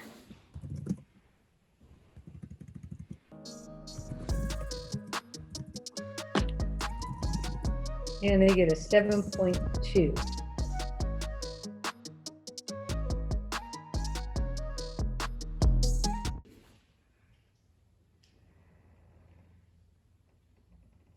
시작.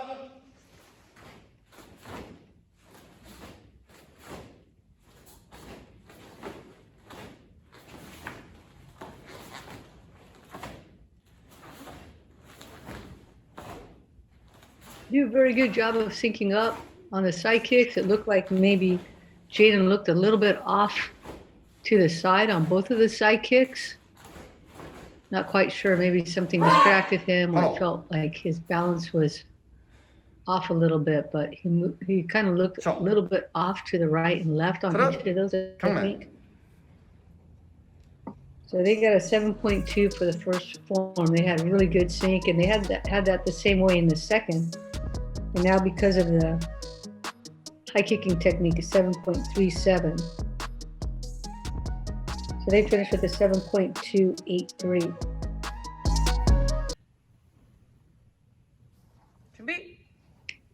This is Franco Colon and Lisa Tessel from Florida. They're trained by Kathy Doe.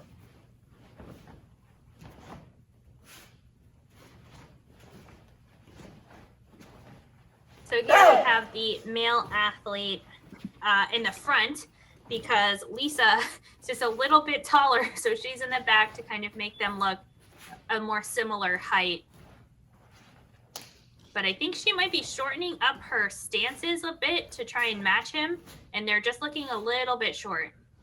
Yeah, just shallow in general, right? So when his stances become shallow, then she has even a bigger challenge, because then she has to go super short. She's leading on the back end, so she's trying to make it a little bit longer. But this is kind of stuff you learn in pairs. So looks like they're having some fun out there. Maybe this is the first year that they've been working on pairs. So 6.1, so a lot to have fun with and explore with their coach.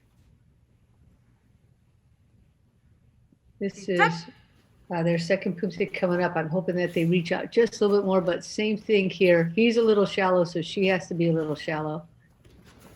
But he might be thinking, because of the height difference, that he can't quite go out as far, or she'll look even taller. So they just have to have a few meetings to decide how they're going to work this out with their coach. They definitely know all the steps. They can finish at the same time. So a lot of potential for Franco Colon and Lisa Tessel.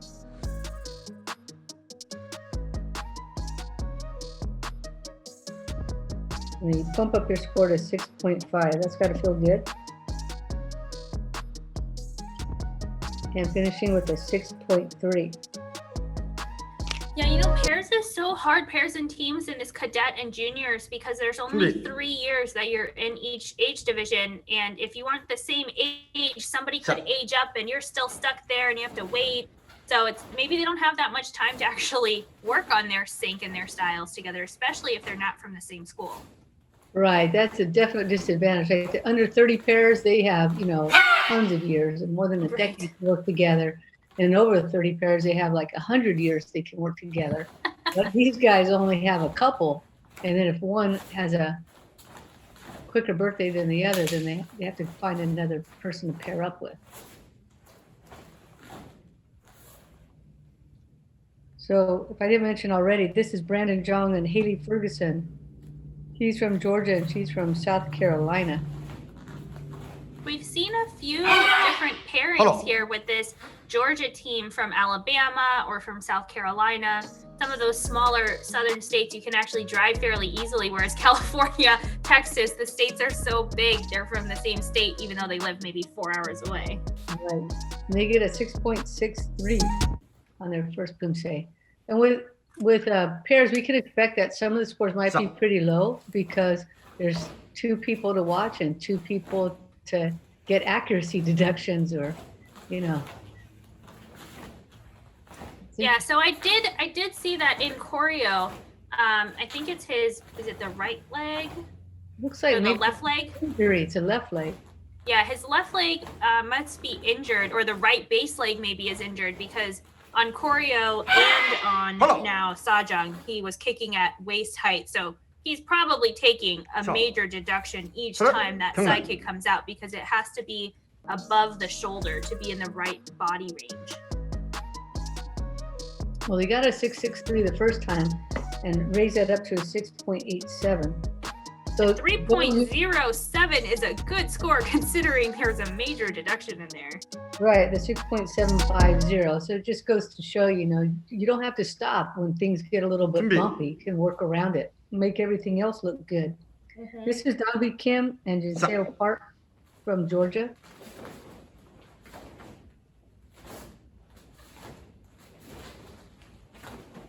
Looks like Jinso is actually a little bit taller, but she's still in the front, so she must be the tempo setter here. Right. So as he feels more comfortable, he might take that spot, or maybe he'll grow a few inches real quick, and then it'll make it look a little bit more balanced, because with her in the front, it makes him look even smaller in the screen.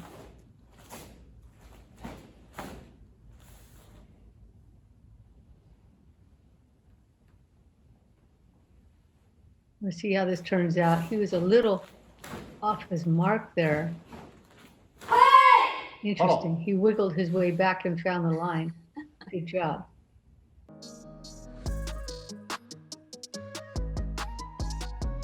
So they get a big 6.93. That is a good score. Our second pair, though, is still holding on to that top spot. Both scores in the sevens. Right. These two here in the second spot for their first Poomsae. Oh, nice reach. That line looks pretty good for them. She has nice high kicks. His body type is a little bit different, so he really has to push up hard in order to match her.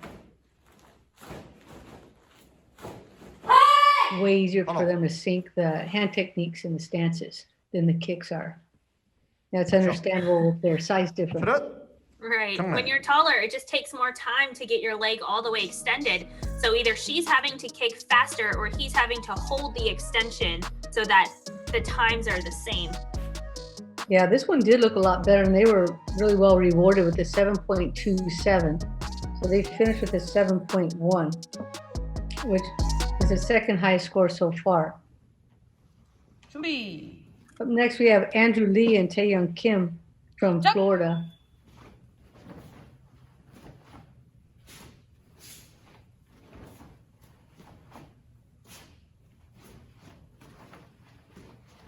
And I think that these pairs, the order that they're in is completely random. It's not based on the seeding points.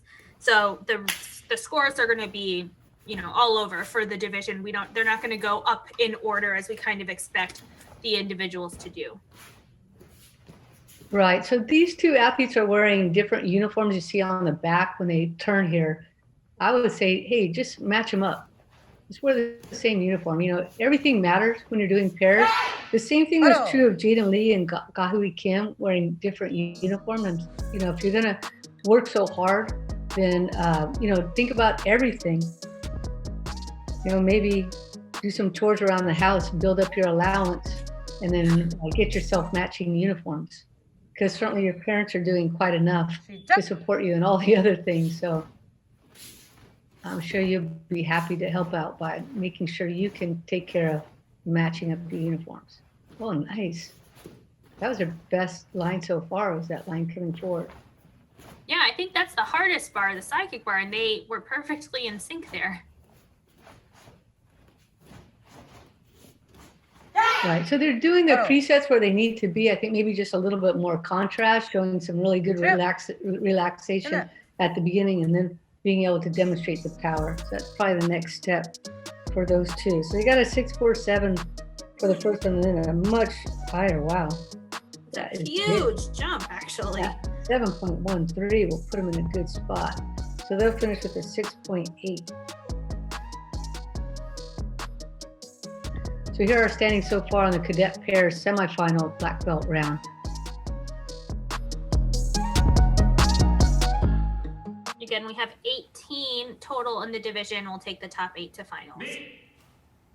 This is Eric Gunn and Juliana Candelaria, both current 2020 U.S. National Poomsae team members. And him taking the lead and the taller of the two. So he's really wanting to set the tone.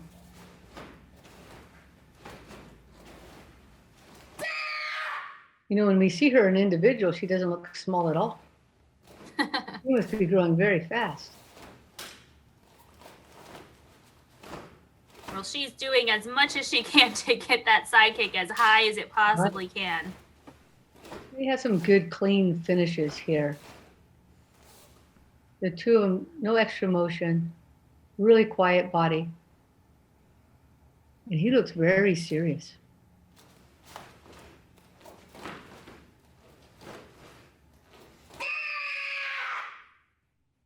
That was a really good form. Their sync is great, but I think it's the style and the speed of the techniques is the same for both of them. So it really just comes together really nicely.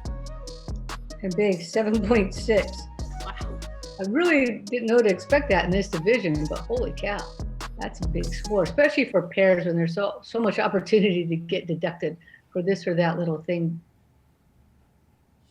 Right, so if you haven't done pairs or team before, all the rules that apply for you in individual apply for pairs. So if you make a mistake in the same move, there can be a deduction, as well as your partner, as well as, you know, the third person in team. So there's just twice or 3 times as many options to take an accuracy deduction.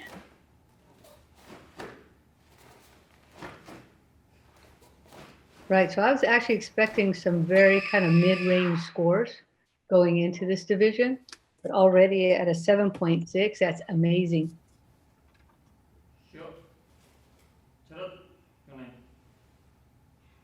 that's Eric Gunn and Juliana Candelaria, both current 2020 U.S. National Poomsae team members. Look at that, 7.8. That's worth running around the living room for us. And they get a 7.7 combined score. 준비. This is Matthias Bassler and Laura Chamid. 시작.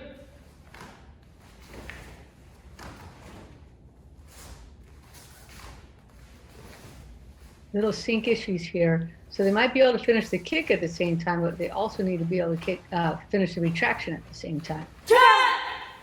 That might be one of the harder things to do on pairs and team, the sync, is the side kick retraction into the stance. Because if you fall out early, there's only so much your teammates can do to catch up. So you really have to try and practice that beforehand. And it's not just the timing, but the pathway, so that they match on both sides. Even if it lands at the same time, the pathway in has to be the same. Right, they did a better job on this top line with those side kicks in that section. And their hand technique is finishing up nice and solid. So that's Matthias Bassler and Laura Chamid. And they get a 6.83.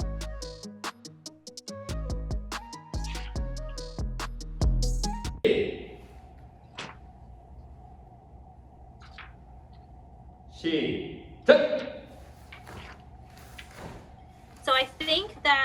the accuracy for Eric and Juliana on their second form when they got that 7.8, I think that the accuracy was a 3.3. And we saw Matthias and Malor, his teammate, their accuracy was just about a 3.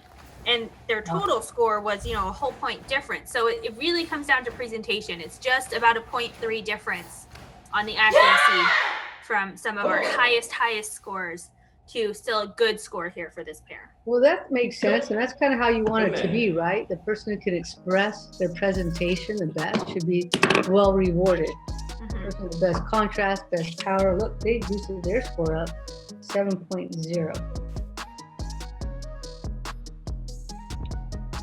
And they finished with a 6.917.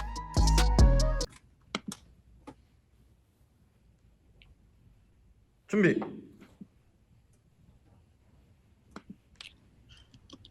시작.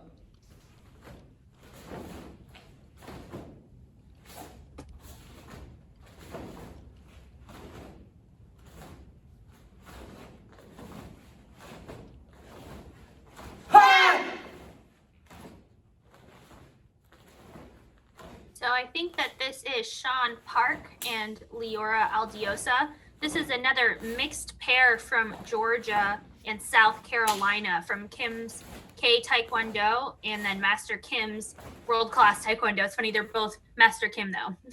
The coaches are Sungjin Kim and Junkyu Kim.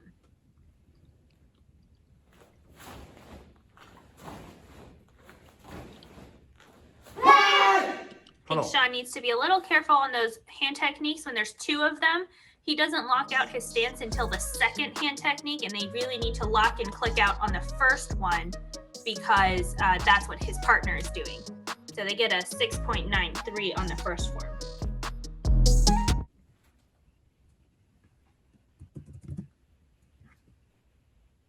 시작.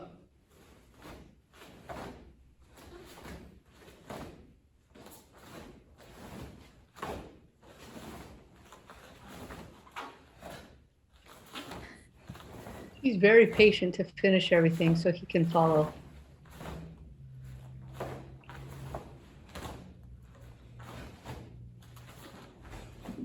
Yeah, they do a good job of watching each other and finishing the moves together. He had a bit of a wide stance there at the end to finish on the mark, and hers was a little bit thinner, so it was a little more obvious. So,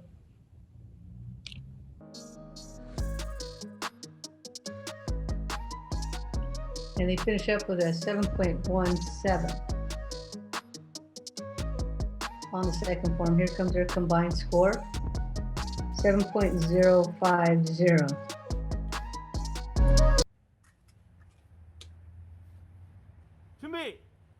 So this is Aubrey Yamashita and Andrew Lee, both from California, and they're from Sky Martial Arts and Team M's CPP, coached by Jun Yoon and coaches Hui An and Long Win.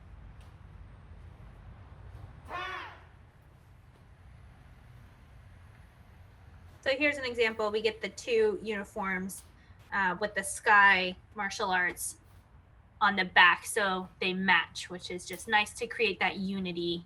Right.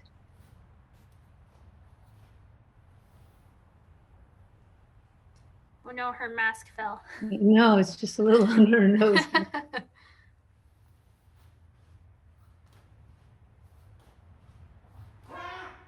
So they have some nice hand techniques. The kicks weren't as high as some of the other athletes, but I think that the power that they're able to click through on their hand techniques was definitely the highlight for me. And they get a 6.97.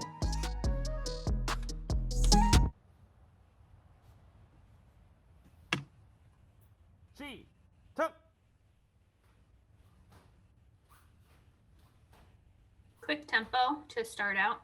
Yeah, for sure. They're a little bit more patient here. Oh, we just had a little balance check there.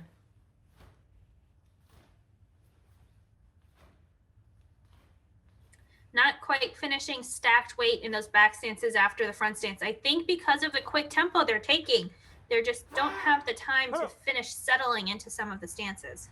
Right. It's a good idea, but they just have to, and that's a good way to differentiate yourself too, increase the power. Just have to make sure you have enough balance to finish everything. And that you're giving each other enough time. Sometimes we start speeding up when we do pairs. Get faster and faster in certain areas, and you have to make sure you have a lot of talks about just staying steady. They finished with a 7.1.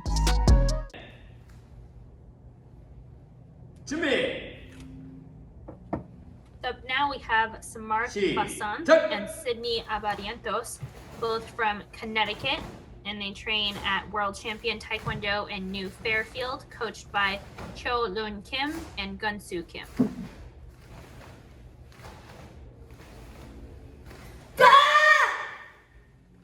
Nice extension on the front kicks coming forward. She's in back. I wonder if she's taller, and it's almost like she's caught up to him. She's so close behind him. Now we have a little more space. Right. Well, he went a little bit ahead of her, or she wasn't able to follow him. Well, she should have been in front there on that bar on the side, so he should have been following her. Yeah. And he shot just a little early. Yeah, you're right. Okay, so trying to finish strong here. Oh, looked like she almost. I think she had to shorten that last stance.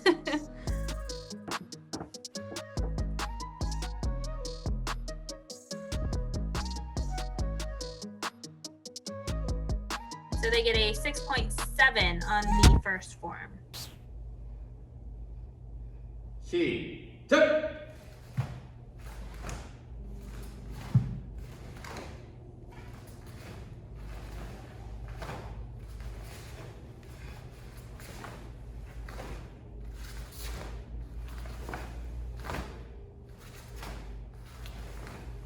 Wow, she has really good extension.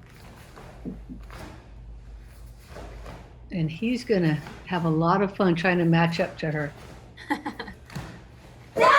Because you see the shape of her kick is very nice. So all he has to do is follow along, continue to train together. Hopefully they have many years that they'll be synced as far as age goes. Right. They get a 7.07. So a nice jump there for the second form. And a 6.883 for the combined score. Now we have Dylan Kim and Megan Kim from California, part of the Taekwondo Kids and Team M CPP, coached by Chin Sonu, An Hui, and Long Win. So it looks really pretty in the air with both of them have the same shape of the kick going out. So nice and long and extended at the same height as each other. And I know there are a lot of athletes in the CPP, Community Poomsae program, that Team M does. So they probably are able to really find pairs that have similar body types, flexibility, and then find the best match. Just because you live, next to each other, I don't actually know. They're both last name Kim, so they could be siblings. But even if you're not, sometimes you just don't move the same way as your sibling, and it could be better to, match up with somebody else for pairs. But they have so many athletes that I think they can find those good matchups. So good first performance from Dylan and Megan Kim, 7.33.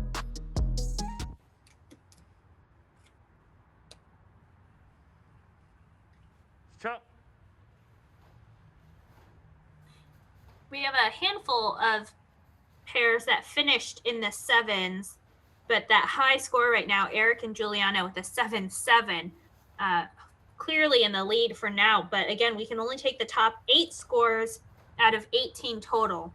And after Dylan and Megan finish here, we'll be able to see those standings for the top first 12.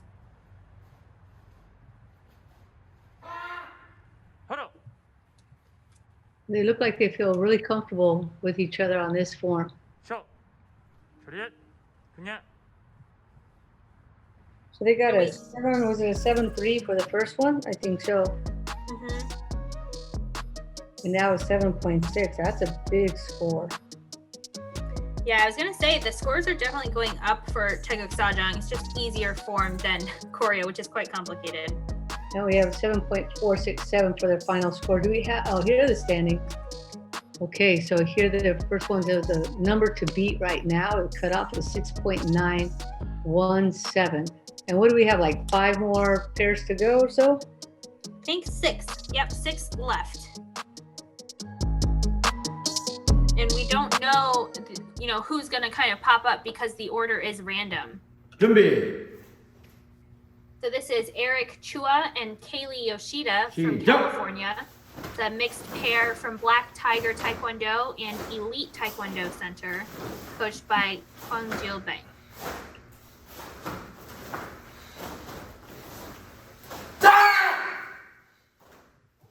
I feel like we've seen this poster before, but I don't remember the mirror on the right side for our screen. And that can be so distracting there as they do that side kick bar into the mirror. Right, sometimes you think it might be helpful, but if there's nothing on the other side, it can just like throw you off. Like you have a mirror on one side and nothing on the other. If you have light on one side and not on the other, it can kind of be a little off-putting for the athletes. It's funny, I think this is the first time that when Eric did the side kick over to our left, he almost covered up Kaylee. And he is taller, she is shorter, but I think normally, as judges, they could just kind of lean over to see it, but we can't do that with the camera. And so they get a 7.47. That's a really good score for that first Poomsae. 시작.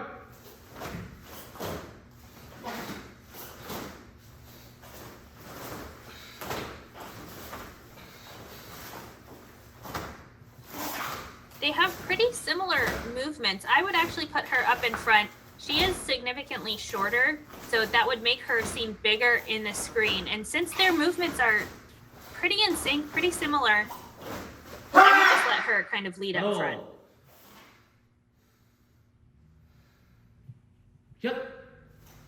That was a good form. They had a big score, 747 on the first one. Well, look at that, 7.6 for the second one. Wow, scores are climbing.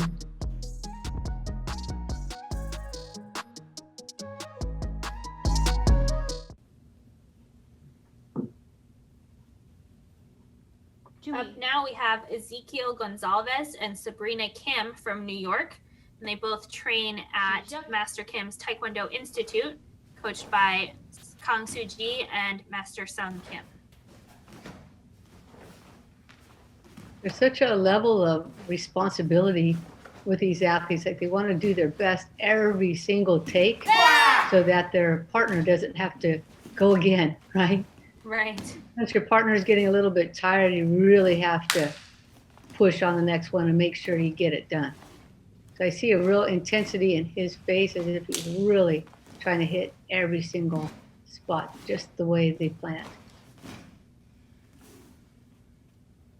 Right, and they started, I think, more squares, like 2 squares apart. I don't think they needed to be quite so wide, but his legs are longer, so he did make up some space. And now we see them finishing there at the mark. So yeah, I would put them closer together. If not a square, maybe a square and a half, but 2 is just a little bit far to kind of track their movements together.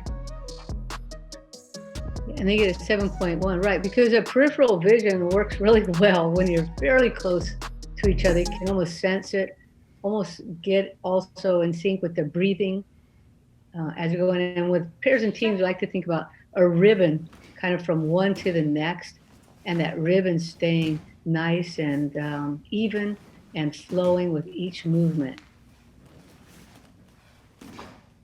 As they turn, that ribbon goes with them together.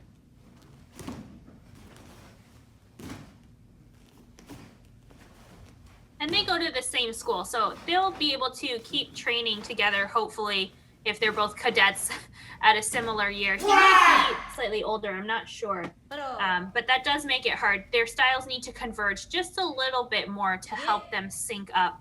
Some of the draws and timings are just a little off. Right. He looks like he might be a little bit older, maybe ready to age up. Yeah. They get a 7.23. That's another good score. Right, so these are good scores here. That cutoff was a 6.917, and they finished with a 7.167. So for now, they're good, but we do have about 4 pairs left. This is Michael Cho and Michaela Zhang from California, both part of the Eagles team, coached by Master Jung Jin. Wow, really nice shape to everything here. Even the same angle on the middle blocks, same height on the fences, so really good.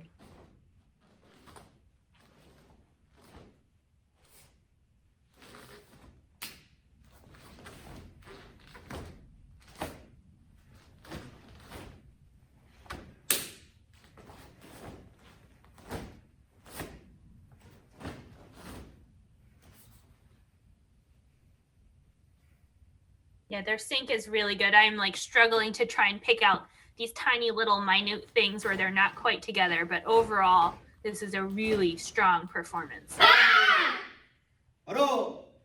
Right. The only thing really is for them to be able to lock out that front stance and finish it up. Other than that, everything looks very nice and clean. So they get a huge 7.8. Wow. Big in pairs. And we've seen the scores jump up on the second form. So let's see if they can get close to an 8 here. We're always pushing for that. I always want the 8. Never satisfied with the 7.8. But this would be a good opportunity here with Sajang. It's possible. Yeah, really pushing out. He landed a little off on that back stance, a little to the inside. And he works that back leg of the back stance, a little, that back foot, a little tipping inward. Good power pull on this one. Pulling every down hand, as you call it.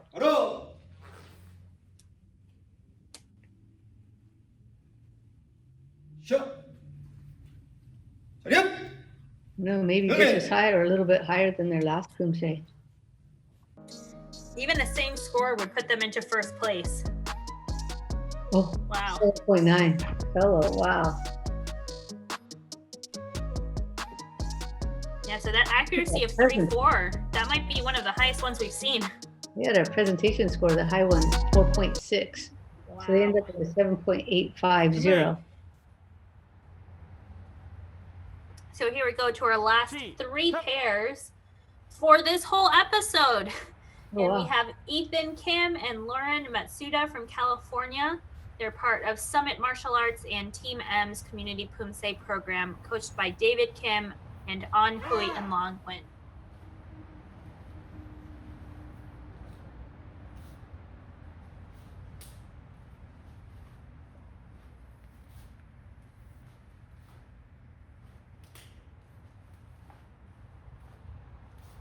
Timing on that second side kick was more together than the first side.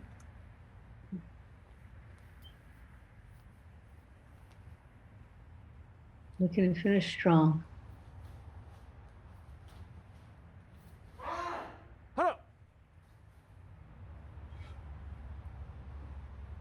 Maybe a little bit more lockout on the back leg on the front stances, especially in that last bar as they're going backwards, because that's what we can see. But a good score of a 7.0.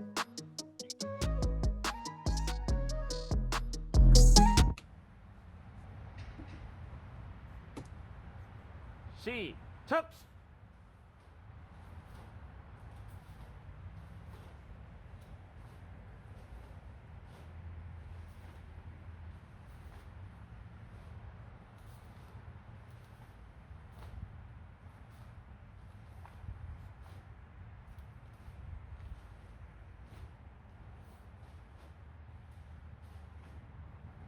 He needs to lengthen his draws just a little bit more to match hers. Her volume of motion is just a little bit bigger in those last 2 bars.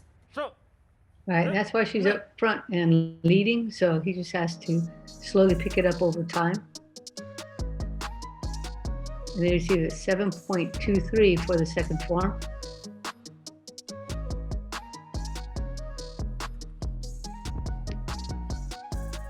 And finish with the 7.117. Now we have Rami Tantali and Anushka Acharya, both from Connecticut, training at World Champion Taekwondo in Brantford.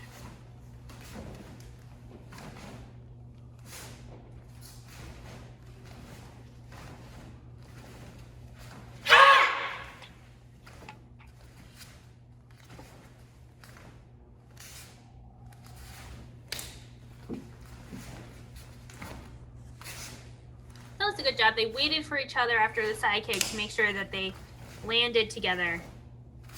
That's good, yeah. So they're still working on, I think, developing their side kick extensions, working on the height, but the retraction and timing of the step down into the front stance was very together. So I think that they're doing a pretty good job as a pair, following each other, finishing together. Especially when you consider these athletes are just 12 to 14 years old. If they do this for the next 10 years, they're going to be great when they hit that senior 1 division and compete in there for the next 10, 11 Yeah, that's such a big division, 18 to 30 years old. You're in there forever. And they get a 6.93 for that first form.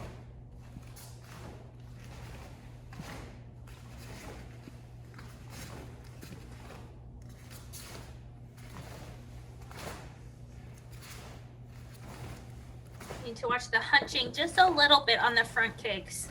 The shoulders coming up a little bit.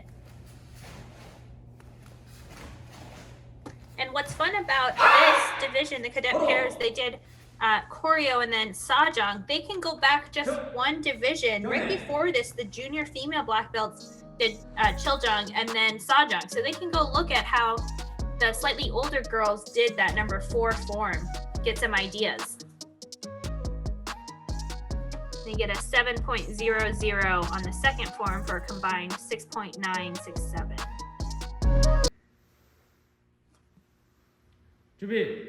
And now to finish out the division today, the whole episode really, we have Steven Laswardi and Cameron Yuri Ogawa from California, both from Elite Taekwondo Center, coached by Kwangil Bae.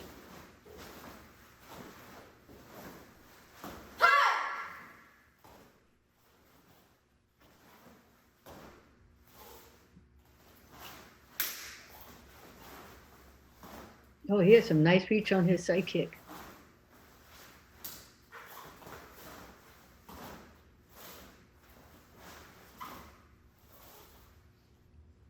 I wish they would zoom in just a little bit more so they were bigger in the screen.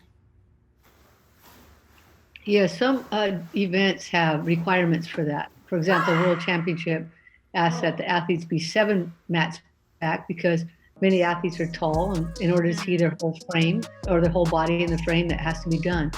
So they get a 6.87 for their first form, but there wasn't any requirement for this event. So you just had to pick the distance that made you look the best. So they probably, you're right, could have come up maybe at least a mat, if not more. Right, especially because when they're at the top of the form, so here they're still a full 2 squares away, and Right. there's so much space on top and above them and below I them. think maybe one more mat ahead would have been a good choice for them. So something to think about for everybody next time. Like, what makes you look the best? You know, maybe try a couple of different looks, go home and watch it on your computer, which is the way the judges are, for the most part, looking at their screen via computer. They're probably not looking at their phone. Right. And maybe not looking at a television screen, but they could if they wanted to. So they get a score of 7.1 for the second form. So probably a nice default would be to look at it, view it on your laptop and see how it looks there. They get a combined score of 6.983, and then here are the standings. And that where that cutoff ended up being at that 7.1. So pretty high for pairs. Yeah, oh, that's so hard. There was a tie there. So the pair that took it was Andrew Lee and Aubrey Yamashita. They were able to take that top or the last spot into the finals.